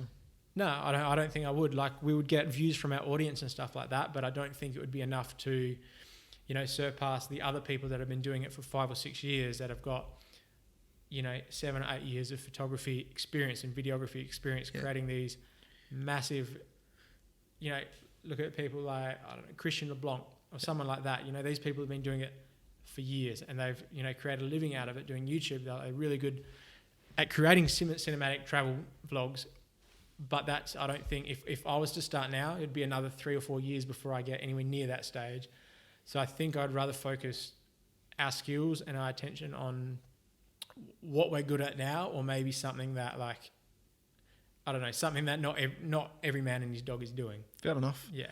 I think you're missing a trick, personally. I think you're missing a trick on the walkthrough videos. I think, how long do they last? A minute and a half? Yep. Upload it to YouTube. See what happens.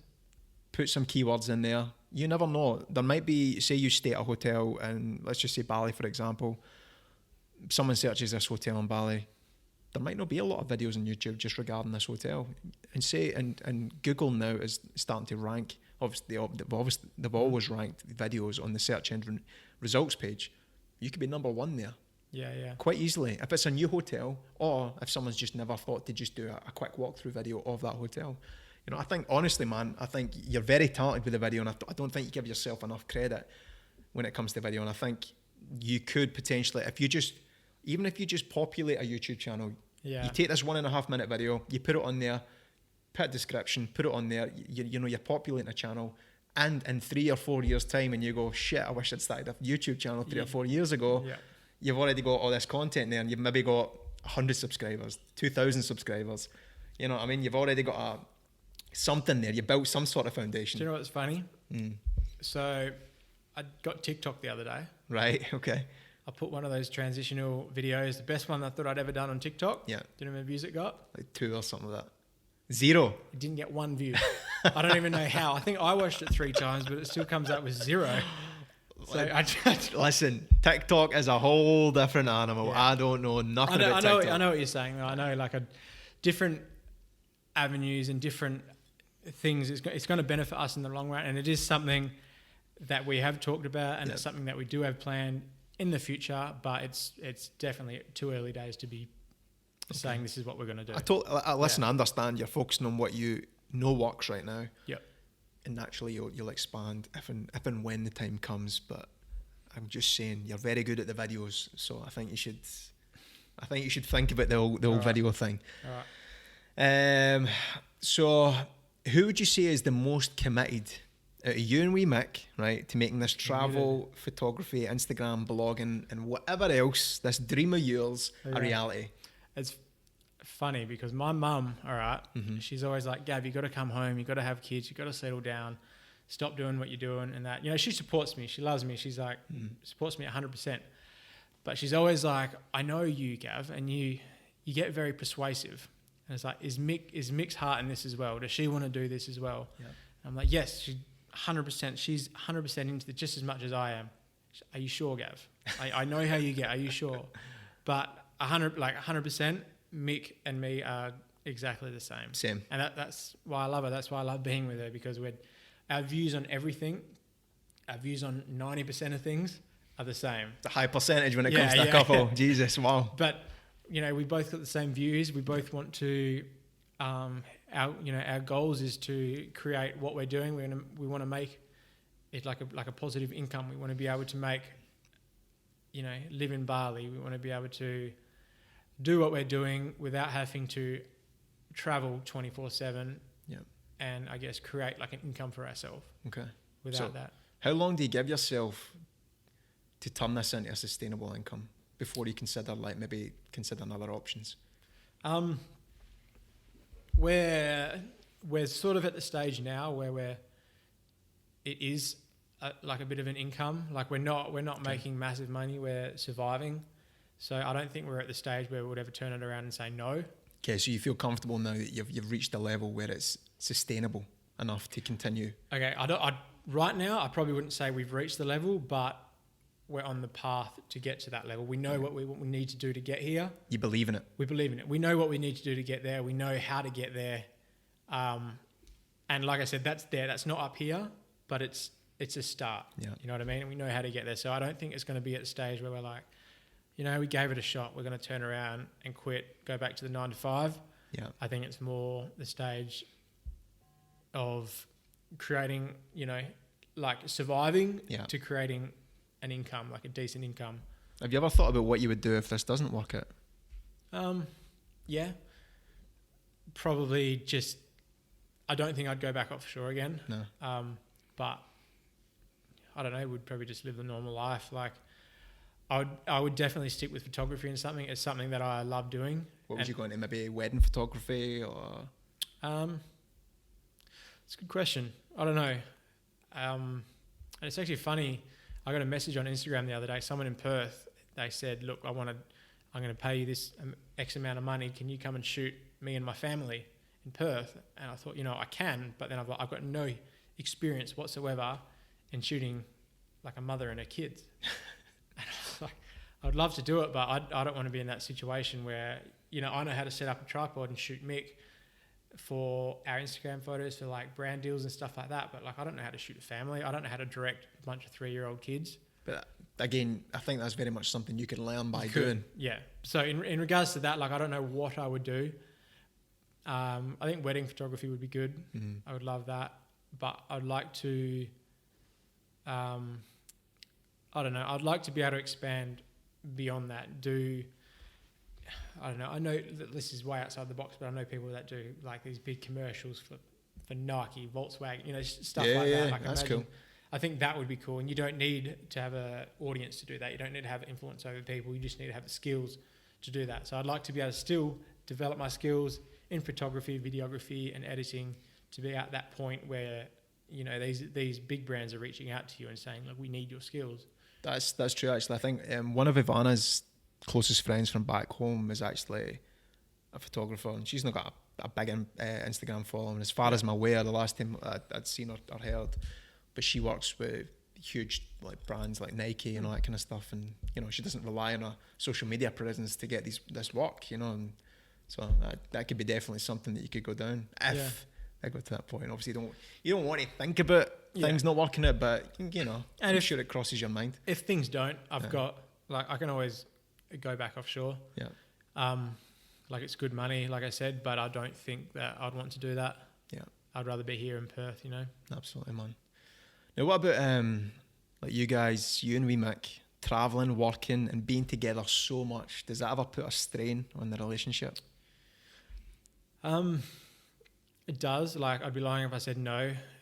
I wouldn't say it puts a strain on the relationship, but if you're with someone 24/7, like if you go, I've gone from working, like I said, a FIFO to not being able to hold a relationship to being with someone every day, 24 hours of the day, and never having a moment apart. Yeah. It's one extreme to the other. Like, yeah. Like, it's not hard for us. It's not hard, but we do feel like we need our space every now and then. Mm-hmm. I think the hardest thing would be being able to, like, if you look at our page, we're a travel couple. We promote, love, our adventure, our story. Mm-hmm.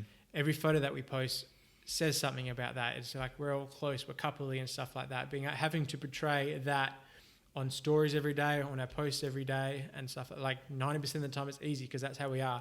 But there are times we're having an argument. There are times we're having off days. I don't want to pick up the camera. Mick doesn't want to get out of his bed. Stuff like that. But we have to do it because that's the business that we've created. That's what we're doing. But it's not easy. Like, no, I don't think anybody is built to be spending every second of every day with each other. Yeah, I believe that. And we've gone from being like in a relationship to being in a relationship and creating a business together. So and the lines become blurred at that point. It's like you wake up and it's not like kiss on the head, I'm away to work, I'll see you when I get back. It's kiss on the head, have you dealt with the DMs? You know what I mean? It's exactly. Like straight to work mode. Yeah. And it is. And like I said, I'd be lying if I said it was easy. Mm. You get your highs and you get your lows. Yeah. And like I said, like no one's built to spend every minute of every day together. But Mick and myself, we do have a good relationship. We've got an amazing relationship. We've learnt to deal with what we're doing and what we are, and we've learnt to cope, and we've learnt to, when one of us needs space, we'll give them space.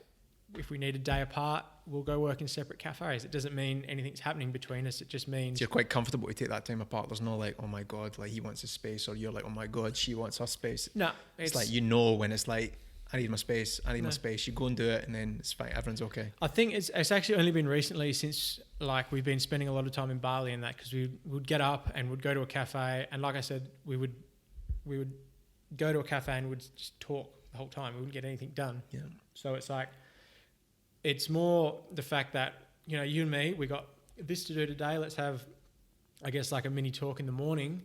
You go to this cafe, I'm going to go to this cafe across the road. We'll get 4 times the amount of work done, because we're both in our own mindset. We don't have any distractions. We're spending like time apart, which isn't necessarily needed, but we're just doing our own thing, I guess, for the same business. That's cool when you come back together. It's like you've got something to talk about. It's like, oh, we got this email, or you're like, look at this picture I've edited today. It's like, you know, you've actually got something to talk about.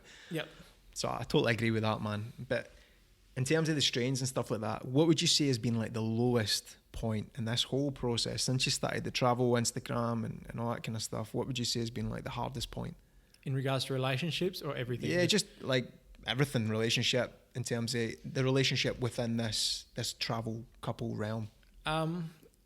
We've found, like, we started working with tour companies, and we liked working with tour companies because they would pay for your flights, they would pay for your accommodation, they'd basically sponsor you to travel. But with these tour companies, you're not on your own time. You're working for them for maybe 3 weeks to a month. You're doing something for someone else, and you're creating content for someone else, and it just gets stressful because you can't do your own thing. You have to be with these, like a tour group or a tour company, for 8 hours of the day, capturing every moment of the trip or of the activities for the tour company, but you just don't have time to yourself. You don't have time to edit the photos. You don't have time to do any of this stuff. So it's just, I think they're the most stressful times for us. Mm-hmm. And I wouldn't necessarily say the lowest points, but they're just like, and that puts a strain on me and Mick, because then I end up stressing out because I've just been, you know, photographing a tour group and a tour company, you know, for 8-9 hours of the day, and I got to come back, you know, and edit for 4 hours all these photos, and I don't even have a post ready for us for the night. Yeah. So I'm up to 12 o'clock at night. So you feel the pressure. It's just, yeah. And that's something, like, with ourselves, even though we were getting obviously free travel, they were paying for flights and stuff, which is a big thing for us. It's not worth it anymore. Yeah. So was there one particular moment where you thought, where it was just like, fucking hell? There was one moment, it actually wasn't on a tour. It's just when we got back from a Thailand tour and we were in Bali. And it was one of those times, like, you know, I talked about sort of the ups and lows in Instagram and stuff. We weren't growing. Our posts weren't doing good. We didn't have the creative mindset. We'd been away from home for 6 months, hadn't been home, and it was just a point we're just like, we're never like, oh, I just can't do this anymore. I don't want to do this anymore. But I was like, why am I doing this still? Yeah. So did you ever feel at any point, probably at this point more than ever, about giving up? Have you ever felt like throwing in the towel and just going, you know what, this is not for me? Probably not giving up, but I've thought, you know, let's just have a break. Let's have a week off. Let's have a week off and just focus on ourselves, focus on, like, if you're doing, if, you know, this, like I said, this is the dream job, this is what you want to do, sort of thing. If you're not enjoying it, like, what's the point of doing it? Mm-hmm. You know, you're spending your own money, you're doing this to travel the world and stuff, but if you're not enjoying it, like, you know, you just need to have some time to yourself. You need time to stop and think about why you started, like why you're still doing it, I guess. But yeah, that's probably, I'd probably say the lowest point. And there was nothing that really led. It was just a combination of things. It was just a combination of things. There was nothing bad that happened that day. There was, and I think me and Mick were the same. Like, it wasn't like we had like a big argument or something happened. It was just like, I don't know. It's like, fuck, I'm just sick of it, Mick. Yeah, like, too much. Yeah, it's just too much, you know. And what about, like, for other travel couples? The worst thing you can ever do is look on Instagram, especially when times are tough and times are hard, because everyone else is getting on. Everyone else is putting up stories, having the best time ever in the best places ever.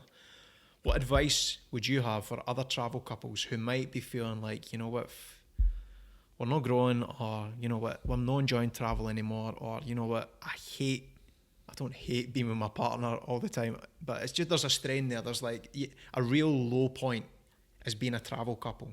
Yeah. What advice would you have for someone who's going through something like that? I think if you if you're a couple and then you decided to travel together, and I guess like embark on this, sort of the Instagram journey and stuff like that. Yeah. If you're clashing because of the Instagram, because of the stress that, because of that, if you're clashing because of that and then stop. Yeah. Like, I think, and I've always said this to Mick, like, no matter what happens, the most important thing is us. No matter where we are in the world, no matter what we're doing, without Mick, we don't have life before kids. You know what I mean? And I was like, so the most important thing to me is our relationship. So if you're not getting along or something because of this, then just stop, try something different. Think about what's the most important thing, I guess. If you're going, I guess, like you said, if you're going through a low patch or if you're just really struggling, you can always try something new.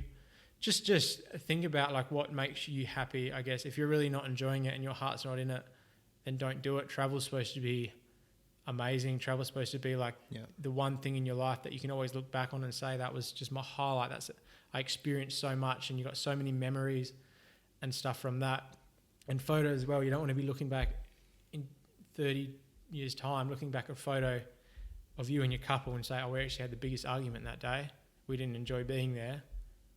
It's like, if you're not enjoying it, just try something different. Go look at it a different way, or just do something different. Take a breather Take a week off. Yeah. We've taken a week off before. It was unintentionally, but it was probably one of the best things we did. We still took photos and that, but we didn't pick up our phone. And that was when we were in Java and my phone was actually stolen. But it was honestly probably one of the best things that we've done. Right. And going from like having like being like social media, it honestly it consumes your life. Like if you're doing this 8-9 hours of the day, you're going to be on your phone.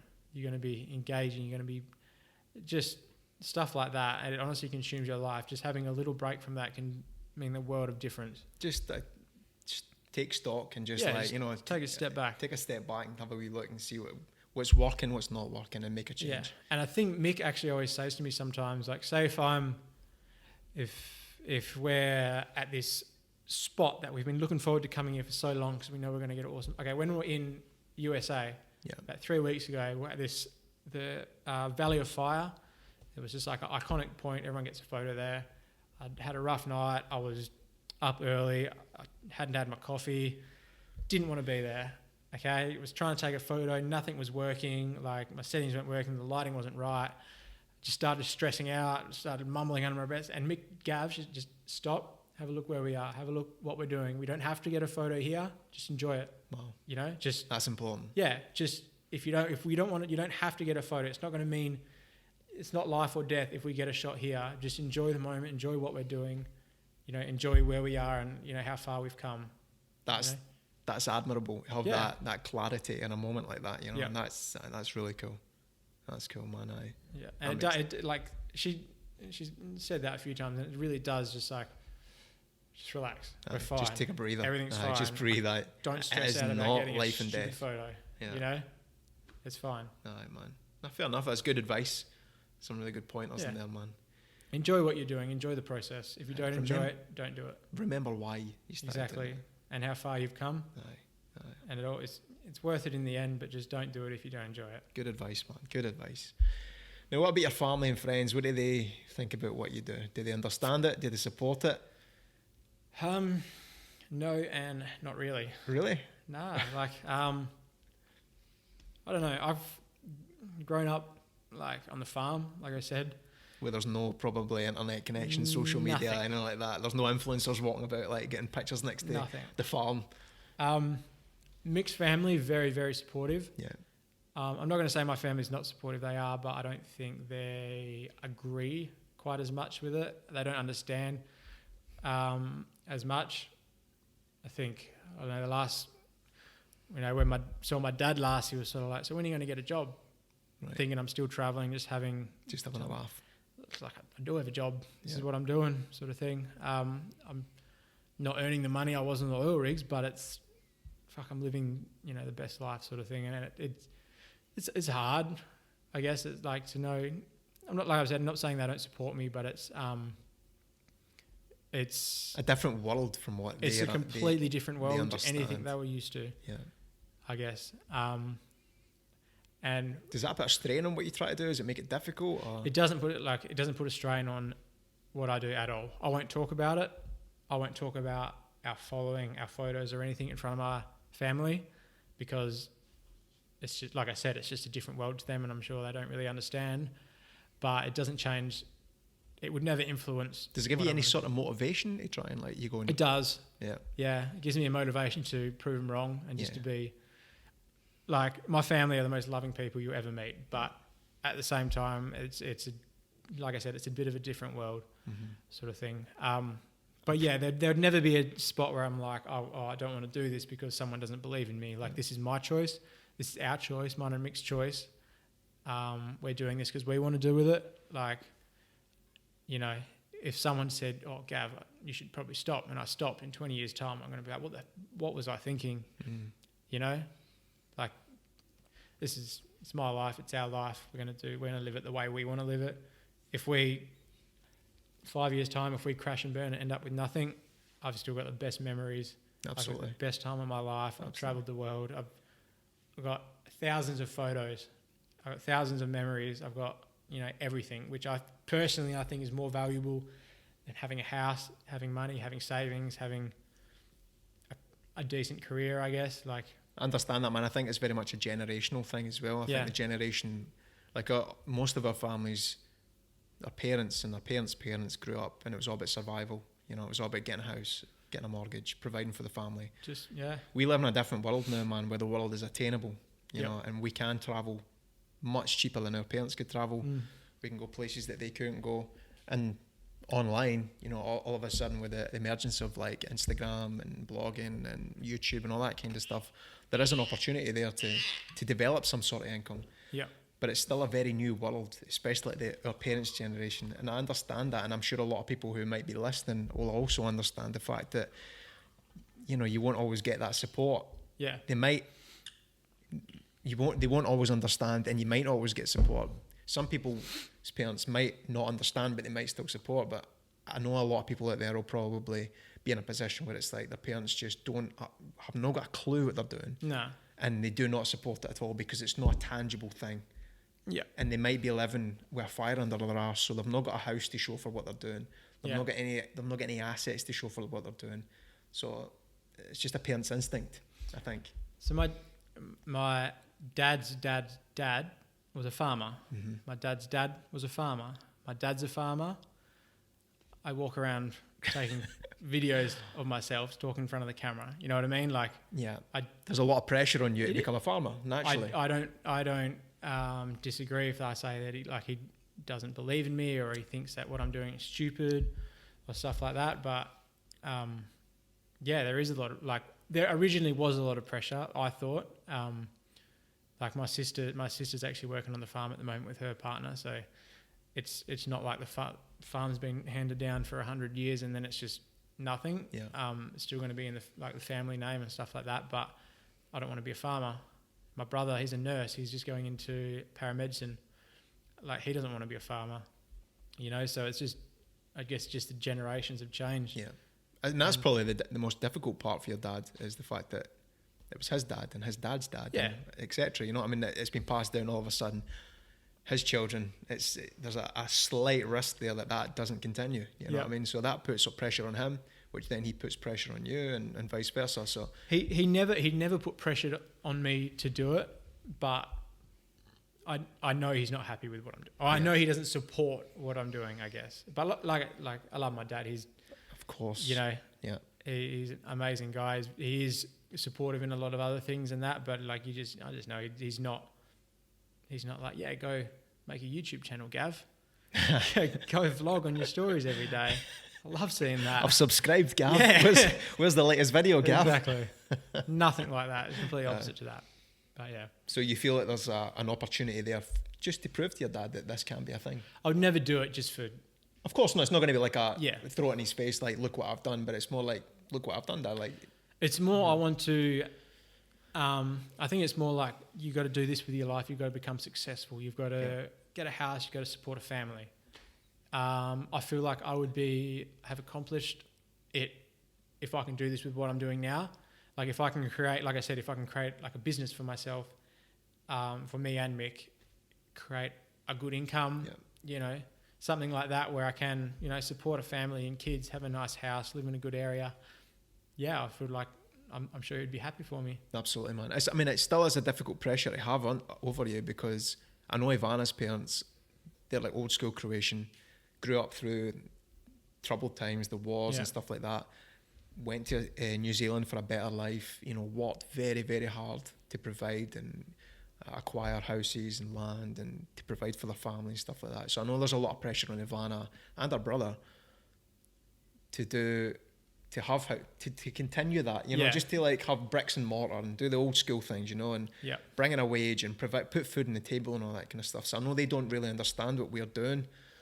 Yeah. And I think they find it very difficult to support because they don't understand as well. So again, I understand it from your dad's point of view, especially coming from the farming industry. Generations of family who've been in the farming industry, and then all of a sudden you're walking about with a camera trying to take pictures and all that kind of stuff. You know, iPhones weren't even invented back then. You know what I mean? Like it's I can totally understand from that generation, because there's been a massive switch just in our generation. You know, when I grew up, there was no internet, there was no mobile phones, all that kind of stuff. You know, and all of a sudden, look at us now. So there's been a massive switch. So I'm sure there's 99% of the people who are in the travel couple industry or in the travel industry or who are on Instagram, who are trying to make something happen digital or online, are feeling the strain or the pressure subconsciously or consciously from their parents, because they don't understand it, because that's not something they grew up with, and it's not something they really understand, you know. So that's difficult, man, but it's admirable how you speak about your dad and like you see it in the best way, you know what I mean? Yeah. Aye. Like I said, I see 100% where he's coming from. If I grew up in that, you know, era, we didn't have iPhones, we didn't have social media. Yeah. My son was walking around with an iPhone and a camera trying to do the same thing. Like, I guarantee I'd be in the same mindset. Oh, listen, man, I'm sure when we have children and they're 18, 19, 20 and they're walking about with hoverboards or whatever, we were like, what the fuck are you doing? Get off of that and get back on Instagram. You know what I mean? Get back on Instagram and YouTube. Yeah. Stop fucking about. Yeah. So, I totally understand, man. What about in terms of mental health? Do you feel like this lifestyle has an impact on your own mental health? Is it ever something that you feel like you've got to deal with, or are you quite strong-minded? And the only time that I've ever suffered from like anything in regards from mental health was when I was working away. So being away from home for 6 months of the year, or working. So I used to work, like I said, I used to work 4 weeks on, 4 weeks off. 4 weeks off was amazing, but the 4 weeks at work, I was working 12 to 14 hours a day for 28 days straight. Didn't get one day off it was up at Broome, Exmouth, and just in really humid, hot climate. It was just shit work. It was hard, and every day I was like, I don't want to be here, I want to be at home, sort of thing. And that, I think, there was a lot of times where I suffered with a bit of sort of like, I guess, mental health.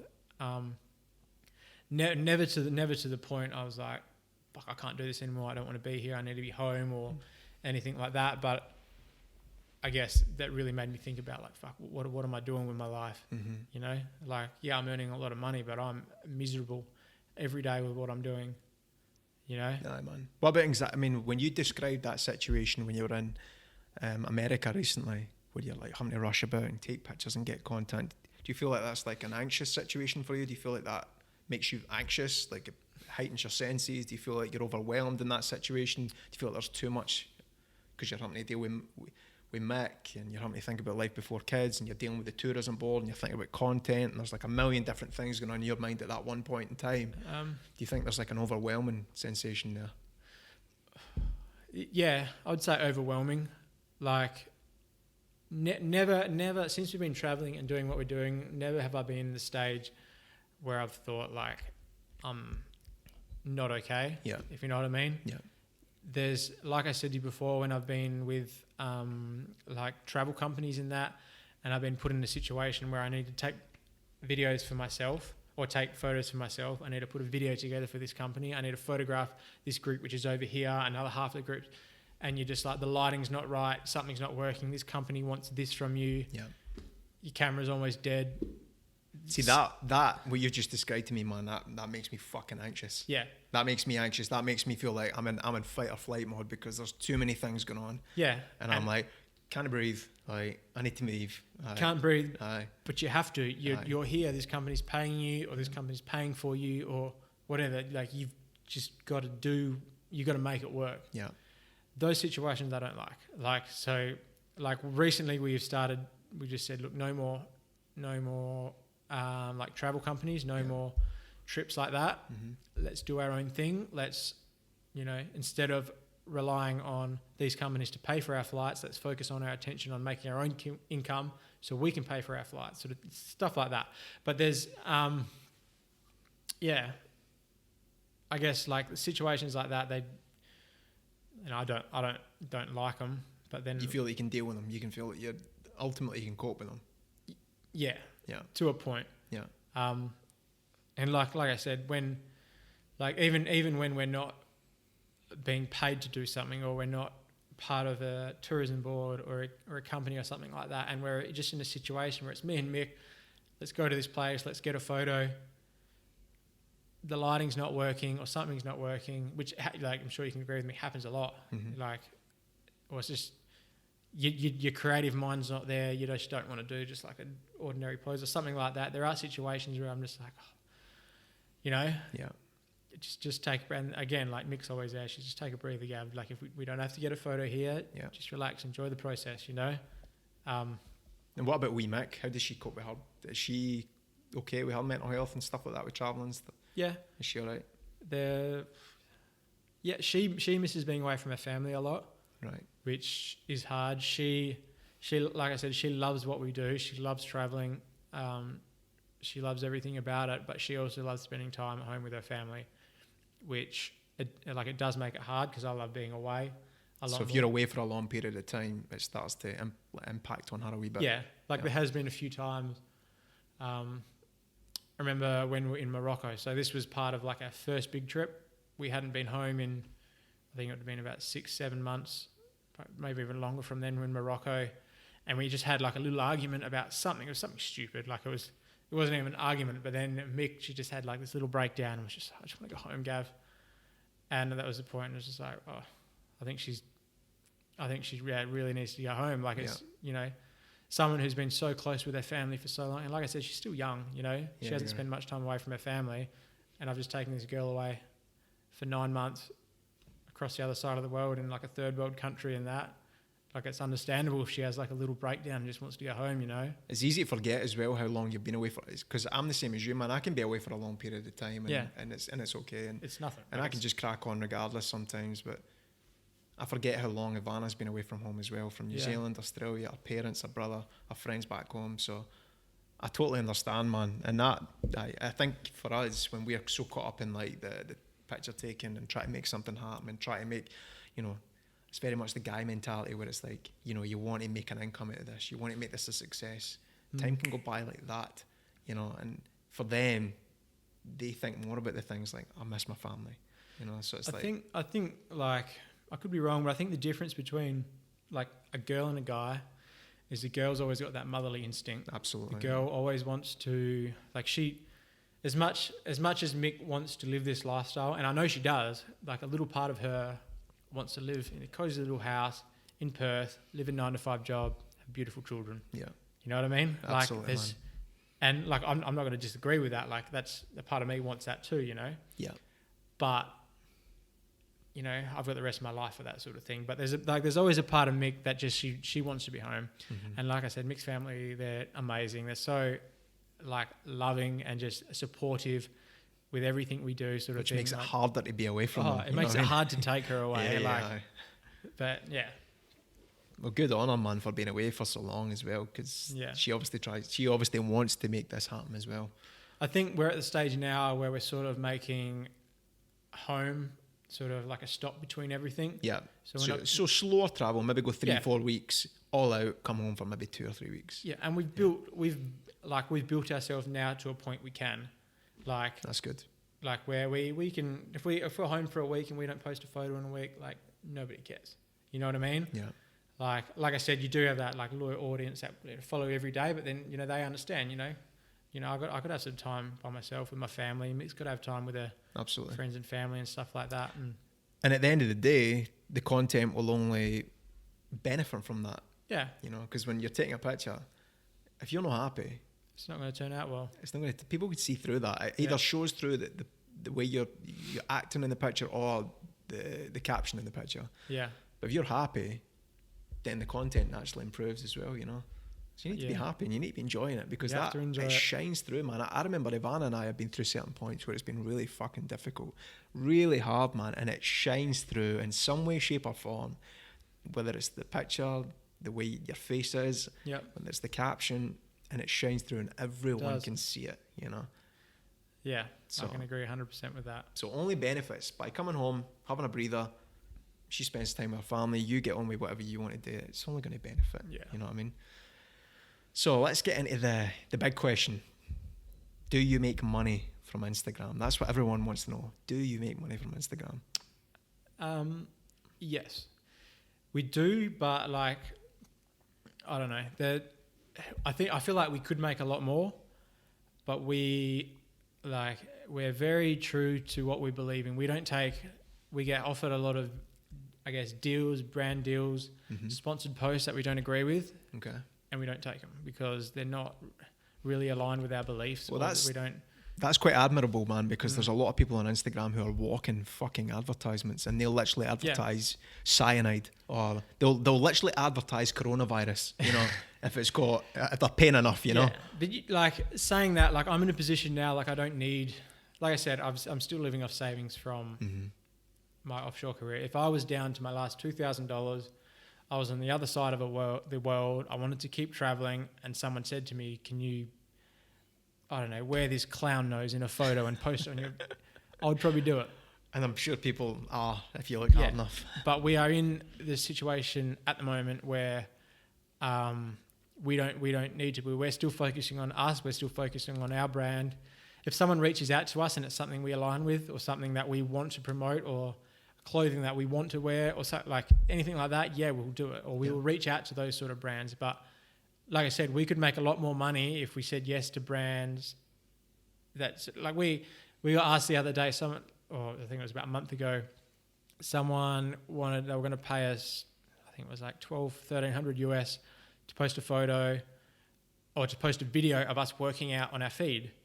And like we train, we work out, it sort of aligns with our belief, and we're like, look, we can mention it in a caption, we can do something different, we can incorporate it some other way, but I'm not going to post a photo of us working out on a feed because it doesn't align with our style. It doesn't, like, that's not what we're about. And they said, sorry, it has to be that. And we're just, okay, I'm not doing that. Like, if you're not going to sort of come down to like match our style on that, like, one, that's not going to look good in our feed. Yeah. Two, our audience isn't going to be like, that's a cool photo, let's read the caption. They're going to be like, well, these guys obviously got paid for that. Mm-hmm. Flick straight through, you know what I mean? Yeah, man. Yeah, so, I mean, you can see it. I mean... Yeah. Aye. We do make money, like, through, like I said, like sponsored posts, content creation, and stuff like that. But I guarantee it's not as much as what, like, the audience thinks. And we're okay with that. We're working on things ourselves. Like I said, I wanted to get my presets out there. I wanted to get my editing style course out there and stuff like that. But even yet, like, I'm not going to charge an arm and leg for that. Like, I'd rather just offer people value than trying to make money from it. If I was down to my last $2,000, like, I might be a different point of view there. But at the moment, we're still learning. We're still trying to find our feet. We're still trying to create a style, trying to create a business for ourselves. We're just chilling. It's good, man. That's good. Yeah. I think too many people fall into the trap of just advertising absolutely anything. Yeah. And I swear, honestly, I do think people would advertise coronavirus if you give them enough. They could, yeah. If you give them enough money for one post on their feed, you know. So you mentioned you work with brands and services. What would you say has been your most lucrative deal so far? What has been your most profitable deal? don't even know, to be honest. I think I was saying to you before, we get approached by some brands, or we approach brands and we like settle on an agreement of money. So they'll say, we'll give you X amount of money for one feed post, and can you take these boots to America? Can you provide us with 10 stock images? And then we provide them with 2 posts, we provide them with 20 stock images, and we also produce a video for them, which we charge X amount of money for. So which isn't any skin off our back. It will take us 5 hours to do that sort of thing. And we find like the deals that we end up, locking in, I'm going to say $1,000 through, if we do a really good job for them, if we over deliver for them, then we will get, $2,000 or $3,000 in the long run, sort of thing. There's, for instance, the van that we travelled with in the US, Travelers Auto Barn is a van company. We reached out to them. They said, look, we can give you 1 week in the US van rental for free in exchange for 5 images. I think we got about 7 or 8 images for the van. We gave them a lot of just content that they can use and stuff like that. And we sent it to them, and then we've reached out to them again. And they're like, oh, you can have the van for 3 weeks now in New Zealand, which a 3 weeks rental in New Zealand is probably worth, I don't know, $3,000 or something like that. And I feel like that benefits us more than, I guess, just cash in our pocket. Absolutely. If you know what I mean? Because it's not going to cost that van company $3,000 to have us. But if we didn't have that, it's going to cost us a lot more money. Absolutely. And that's opened up. We weren't going to go to New Zealand unless we got that deal. So that's opened up a whole nother travel thing. And from there, we can reach out to other brands, hiking gear, jackets, beanies, everything. Winter gear that we can take along with us, and we can get paid to post with. Yeah. So absolutely, I think so little deals like that end up just expanding and stuff like that. They're the most valuable to us, I think, or they're like they benefit us a lot. And again, that's something that's no stress on us. We will provide content for the van company and that, but the content's minimal. What they ask for is so you go over and above, basically. Over and above for these companies, and there's no stress on us. We're not we don't have to photograph anyone else. We don't have to. If we don't want to get up for sunrise one morning, we won't. If we miss a sunrise at a spot, let's just camp there another night and we'll do it. You know what I mean? It's eliminating the stressful situations, which is eliminating the strain, any strain that might have come between me and Mick, and it's just making the whole process easier, at the same time creating, better for Mick and myself. Absolutely, man. Yeah. In terms of brands and services, do you approach them or do they approach you, or is it a mixture of the two? It's just a mix, really. Yeah. We do reach out a lot, especially recently. We've been reaching out a lot, and we the brands that reach out to us are generally the ones that we don't want to work with. We get some stupid requests. I think someone like a dildo company reached out to us. That's right. I always wondered, who was it told me about the dildo company? Yeah, it was you guys. What are we gonna do with that? You know what I mean? Be creative, but you're a creative guy. Did you go through it in the end? Or? No. We did think about it, but then we just thought, there's nothing. Yeah, nothing that I'm going to do with that. The mind boggles with what you could have done with that. Behind scenes, yeah. But, there's a lot of people that will reach out to us. Yeah. Things that we don't want to work with or stuff like that. Every now and then we'll get a company that will reach out, someone that aligns with our beliefs, but then they just ask for stupid stuff. Like, can you give us 150 images in exchange for a $4 item? And it's just no, I can't. Well, why not? It's just because that's going to take me probably 4 or 5 days to get that. Yeah. So we generally reach out to a lot of people. Recently, the influencer marketing these days is massive. Yep. So a lot of companies will say, hey, sorry, we've reached our limit with influencer marketing. We can't pay you anything. And then we'll, instead of just saying, okay, no worries, we will say, that's fine. If you want to send us a product for free, we can put a story up or we can put a post up. And then they'll send us a product.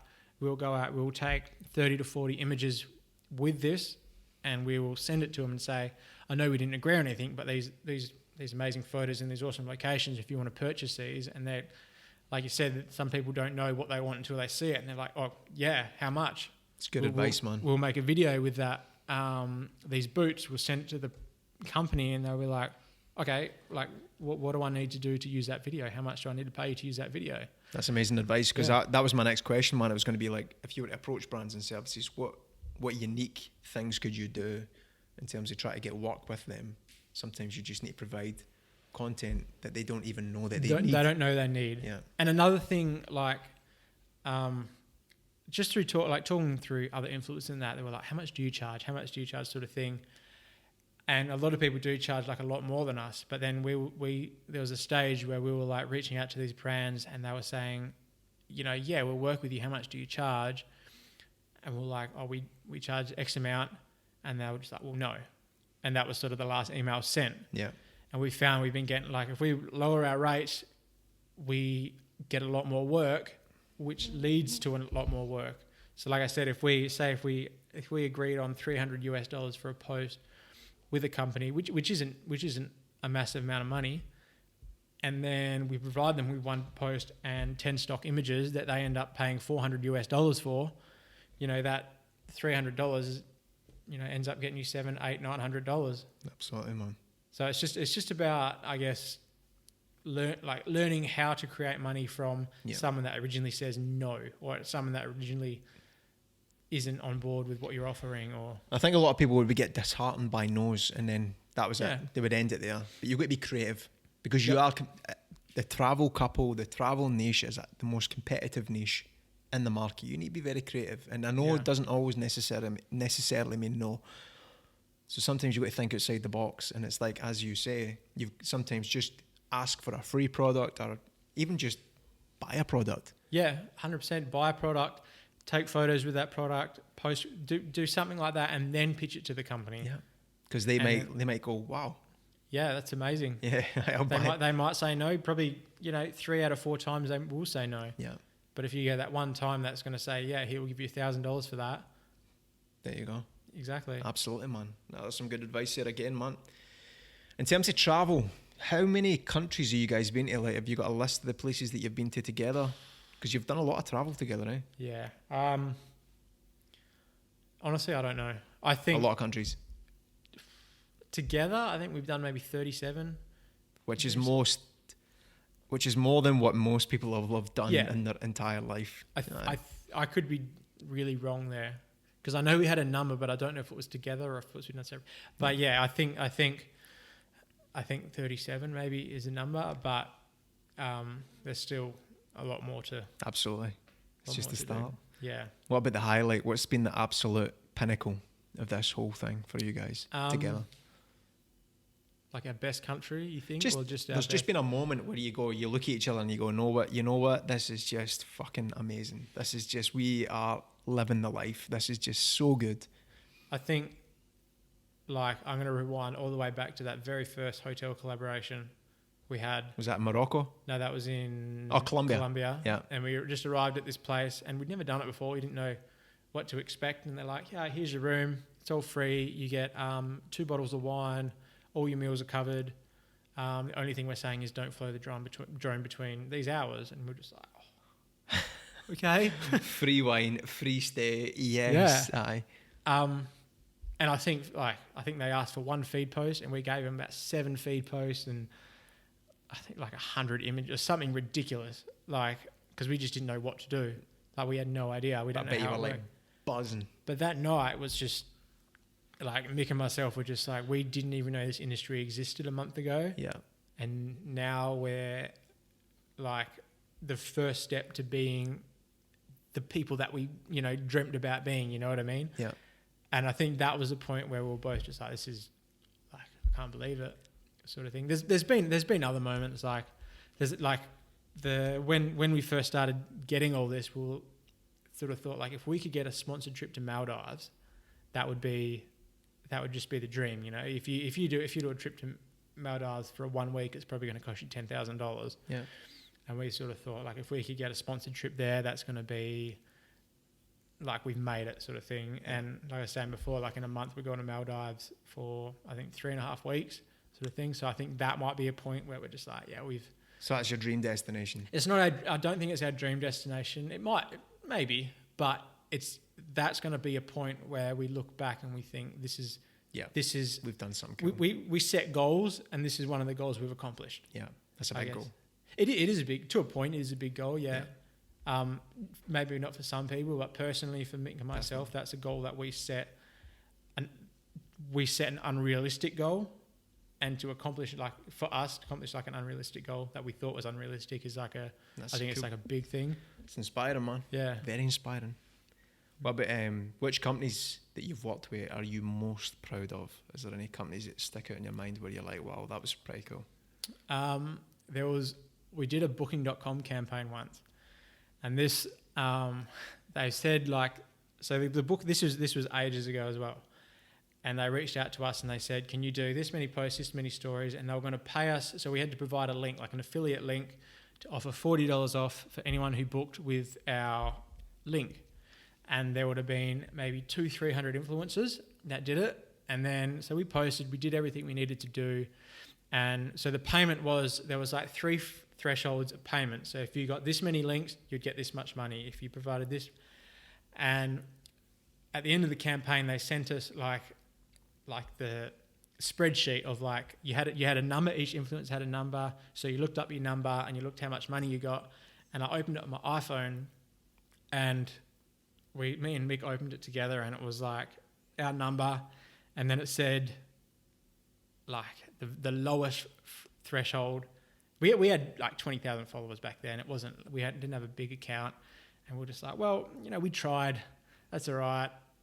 Whatever. We earned like $400 or something for like a 2-month campaign, but because it was on the iPhone, I didn't scroll, so there was like 5 or 6 different like columns in the thing. Yeah. And I didn't realize until like 2 days later, and I opened it up again and I scrolled, and we got like one of the top 10 out of like the 300 influencers in that. And then I was just like, it wasn't, we got, I think maybe $1,500, $1,600, something like, it wasn't massive, but I was just so proud, because like compared to like everyone else that we knew that were posting for the same campaign and like where we were. And it really makes you think about how, sometimes you have an audience, but you don't really know how loyal those audiences are until you start posting stuff that they can interact with. Absolutely. Or they can benefit from, I guess. Yeah. And like, we were really taken back by the amount of like, I guess, I know it's stupid, like Booking.com links, but the amount of people that like signed up and booked a hotel through our link, we were just, and for 2 days we thought it was like 60 people. And we're like, that's a bit disheartening, you know what I mean? When in reality, it was like so much more. Yeah, I think it was like 900 bookings or something like that. That's unreal, man. Yeah. I must admit, you guys have got a massively engaged audience. Yeah. Really engaged audience, man. That's cool. What would be this whole thing, what you guys are doing, what is the dream outcome? How do you see it all ending? I think the dream outcome and the way I see it all ending is probably a bit different. So like the dream outcome would be to, like me and Mick, we both want kids. We want to be able to live in a safe place in the world where we both want to live. I don't know where that is yet. It might be Bali, it might be back here in Australia, but to use Scotland. Definitely not Scotland. But to use, you've just lost all the followers you gained. Sorry, Mum. But to do like what we're doing, or to create like some sort of business that is creating a passive income for ourselves, where we don't have to work every single day. Yeah. We can still do what we're doing. I can still do my photography, but I don't have to do it every day. You know what I mean? Yeah. I don't know what that is. Yeah. Still figure it out. We're still figuring everything out at the moment. Are you confident that you'll reach that stage? Yeah. Yeah. But I wouldn't know how long it's going to take. I know we're going to get there. You know you're going to get that. No, we're going to get there. So you've got the mindset that regardless of what happens, you're going to reach the outcome regardless. Even though you don't know what the outcome is, you're going to reach it. Yeah. I feel like every step, every goal that we've come across in the last 6 months, we've accomplished it and we've got there, even though we thought it wasn't even reasonable, sort of thing. So like, we're going to get there. I don't know how long it's going to take. I don't know how, But it is something that like I'm determined to do, Mick is determined to do, and we're going to do it. I must admit, your rapid rise in terms of your Instagram following and the way you guys work. When I've seen you guys in terms of day-to-day stuff, because we've lived in the same guest house, so we see how early you get up and how late you get back and how much work you put in when it comes to editing and all that kind of shit. There's only you and Explorosaurus, Miguel and Raquel. That's the only two that I can compare you with in terms of work rate, in terms of how early you get up, how late you get back, how much work you put in, how much you're just every day you're out grafting all the time. Like you work hard, you work a lot harder than us, that's for sure. Like you go a lot harder than us. Yeah. So I believe it. I definitely believe it. Yeah, so do we. Like, and it's like I said, it's a goal that we have set ourselves, and it's something that I know that we will achieve. I don't know how we'll get there, but it's like I said, it's something that we'll set our mind to, and we'll do it, and we'll put the hours in. We'll do whatever is necessary to get there, and we will. No, I believe it. What about your dream destination? What's your dream destination? Obviously, you say you're going to the Maldives. What's your dream? We've always said Bora Bora. I think was cool. A place. I think that would be really cool. Yeah. That's not an easy place to get. I've looked it up, and it's a very expensive flight, and it's a very expensive place to go. And another one, it's probably not my dream destination, but it's been a destination that me and Mick have always said we want to go there. Mm-hmm. Let's hire a van. Let's travel New Zealand. And New Zealand's beautiful, man. Just from looking at photos. Absolutely. And stuff. Me and Ivana have done it. So I can only compare New Zealand to Scotland. It's not as good as Scotland, obviously, but it's a beautiful place, man. Yeah, so that's like, we're doing it. So it is a dream destination. We're finally going there. We're super excited about it. And actually Scotland, like obviously I've been to Scotland probably 6 times. I would like to see you pair in Scotland and see what you would create. And like a lot of my family's in Scotland. My mum's side are Scottish. We should do it together. We should. But I would love to go there just with a photography mindset. Aye. You know, every time I've been there, it's been just seeing family. Like I haven't travelled much of Scotland. So much to see in Scotland. And there is like even through photos and postcards and shit like that, there's so much you can see and do there. Mm-hmm. And we'll match the moody feed. Aye. So, I mean, that's like the dream place for you and your moody feed, man. Honestly. So I think let's do it. Listen. This year? Aye, let's do it, because I think me and Ivana might need to go back to the UK anyway. So if you're going to be in Scotland, let's do it. Yeah, we'll take it. Sounds good to me. It'll be good. So in terms of companies, which company would you like to work for the most? If you could pick any company in the world, what would you like to work for? I don't like, not necessarily a certain company. Like there's nothing that comes to mind with that, but I'd like to get a deal or something with almost like a full-time employee basis for Mick and myself, that we can create content, offer exposure, something that we believe in, like not a fucking dildo company or something like, something that you keep going back to the dildos. It sounds like you're interested. But something that we like truly believe in, something that we could get content easily. Mm-hmm. I don't know, whether like a shoe brand or something like that, just something that's going to, I guess, sponsor us. Okay. Like a long-term deal, like a partnership. Long-term deal, yeah, like a partnership with that. I guess that's sort of what everyone wants, I guess. Like a lot of people do manage to get these deals that either last for like 3 or 4 months or something like that. So basically a recurring income from a company that fits your brand values. A recurring income that will at least fund our travels. Yeah. So something that we don't have to worry about that. We just need to do a certain amount for a certain company every month. We'll fund our travels, and then everything else from there is on top. And it might be unreasonable. It might be. Do you have any brands in mind? Anyway. Not really at the moment. No. Glenn Murray. If you're watching, maybe. Glenn Murray, you never know. Hey, if you're listening, Glenn Murray, get in touch. I would happily drink this every day, every month. Absolutely, me too. Yeah, get in touch with me first. Nothing I've got in mind. Okay, fair enough, mate. Yeah, there could be. If you said, who would you reach out to in regards to this? I could give you $1 million. Okay. You know what I mean? There's no one in particular. No. So you've got a massively engaged and loyal audience. We've spoke about this. Do you have any ideas? Again, you've mentioned a couple of things about how you can bring them value, in terms of which can also bring you monetary value as well. So you've got this audience. Yeah. They appreciate what you do.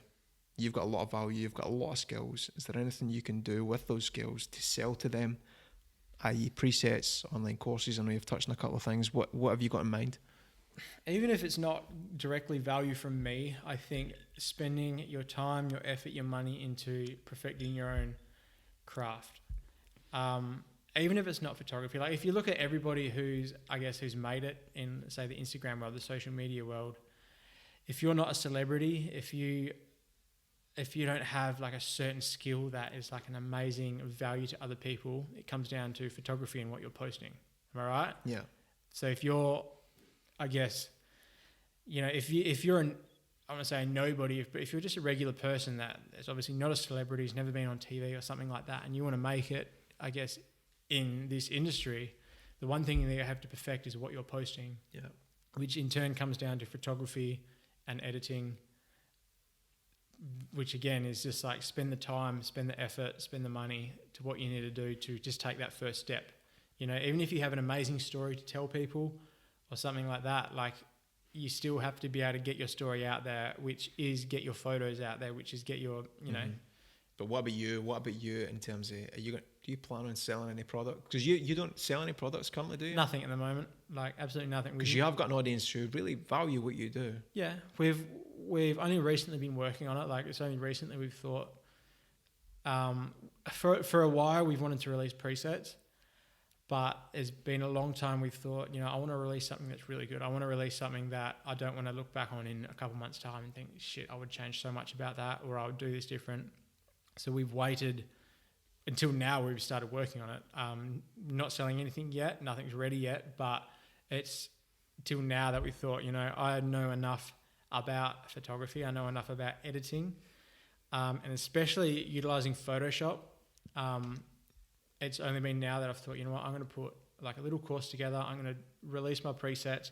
I'm going to sort of do it together, and I'm going to be able to create as much value to people as I can.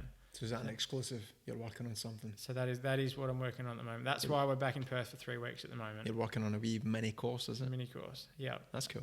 Yeah, it is cool. And like I said, it's something that I'm not going to fucking charge an arm and leg for. I'm not going to make millions of dollars off it, but I want to provide as much value as I can. Which is important, to people. Man. Yeah. It's something that I wish that I knew. Like all the information it's not for professional photographers. It's not for people that want to, I guess, go shoot, I don't know, landscapes or wedding photography sort of thing. It's for people that are at the step that I was 8-9 months ago, and just, I guess, everything that you need to know to get you from here to here. Yeah. Sort of thing. That rung, we spoke about this, the rung in the ladder. It's like, you know, there's a value there. Not everyone wants to go from beginner to, you know, the best editor or photographer in the world. They just want to get to the next step, to the step that you're at. So you're basically going to create something that will help people get to the step between where you were to where you are now. Yeah, but I guess like I said, like everything in regards to Instagram and that, it comes down to content. Yeah. Like even if you've got a story, if you've got something that you want to give to people or whatever, if you're someone that hasn't been on TV and doesn't have an audience from anywhere, other platforms or something, you're just starting like on the Instagram platform, you need to be able to create content, and you need to be able to create good content that's going to get shared and that's going to make you grow. And that all comes down, I guess, to photography and editing. So you're going to try and help people get to that step. Help people get to that next step. That's admirable, man. Yeah. Absolutely. But what about after you guys have kids? What happens then? Does life before kids become life after kids? You're probably going to ask me if I'm going to change the name. I can't, because life after kids is taken. Is it really? Life with kids is taken. Oh no. There's a few other ones we've tried. We actually put it on our Instagram about, I'm going to say 2 months ago, and we said, because we do get asked a lot, what happens if you have kids? Are you planning on having kids? Are you going to change the Instagram name? And we put it on our story, and we're like, give us some suggestions. And I think we picked like a top 10. Yeah. They were all taken. You're joking. I mean, it's obviously very difficult now, because it's not like if we were to have a kid tomorrow,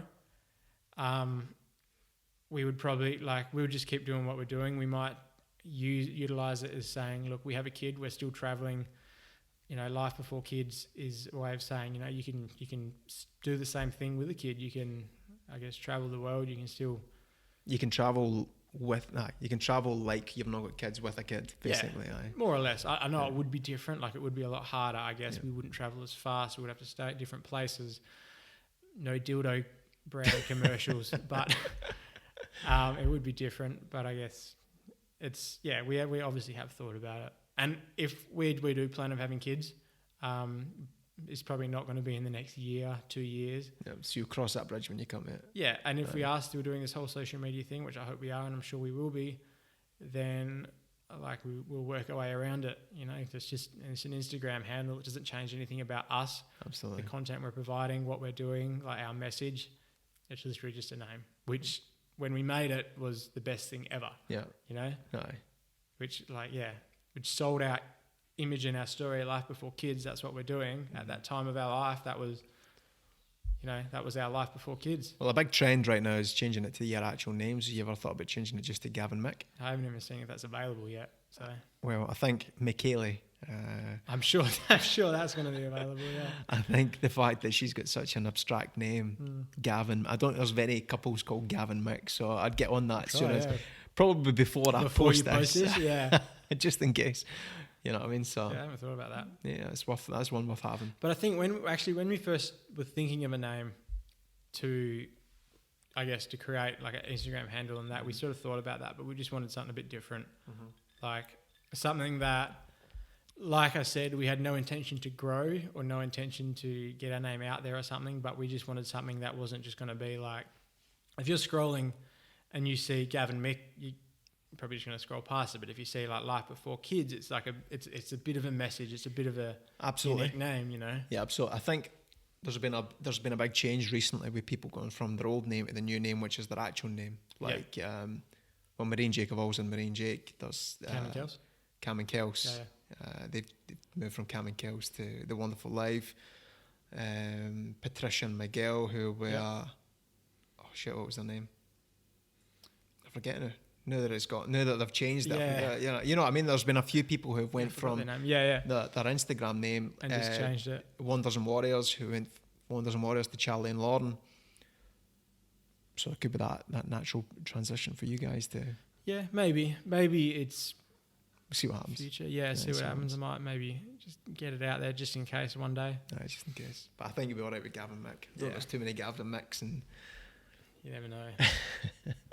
Well, that's it, man. That pretty much wraps it up. Is there anything else? Anything you want to ask me? Or? Had a good chat, I think. We've good. This has been my longest. I'm just looking. This has been my longest. Well, it says 2.5 hours, but I need to cut out some a wee bit.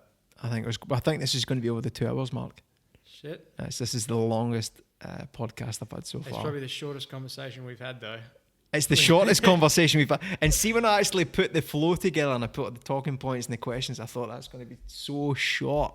I thought it's going to be, that's going to be like a half an hour episode, but here we are, almost 2 hours later. I reckon the amount of times we've sat down with a bottle of whiskey, finished the bottle, which we haven't yet. And it's usually very late in the morning. Yeah, we'll just have one drink. Yeah. At 3 a.m, we're like, shit, we should go to bed. If anything, I'm glad we mixed now here because we'd probably be up to about 4 hours. Yeah. By now, you know what I mean? So. Nah, it's good, man. Thanks for having me. It's been not a problem. Not a problem. Before I finish, I need to mention my lonely patron, who's Stephanie. Thanks for your support. And again, man, thanks very much for coming on. I really appreciate it. Champion. Have you enjoyed it? We'll do this again. We'll do this again, man. And listen, this has been my first guest who's not Ivana. So props to you. I really appreciate it. It's been good, man. A good wee learning curve. Legend. And I know you've brought a lot of value to people who've listened, if they're still listening. I hope so, yeah. I hope so. If they're still listening or watching, then fair play. But I know you've brought a lot of value to people because there's a lot of people who are in a similar boat to what you are, or you were. Yeah. And who are trying to get to the situation you are now. So I appreciate it, man. So you're welcome. I'm going to say my wee tagline now. So I'll give you cheers with the Glenmorangie. So this has been a wee podcast for big subjects and personalities, sprinkled with a wee bit of Scottish humour. See you later.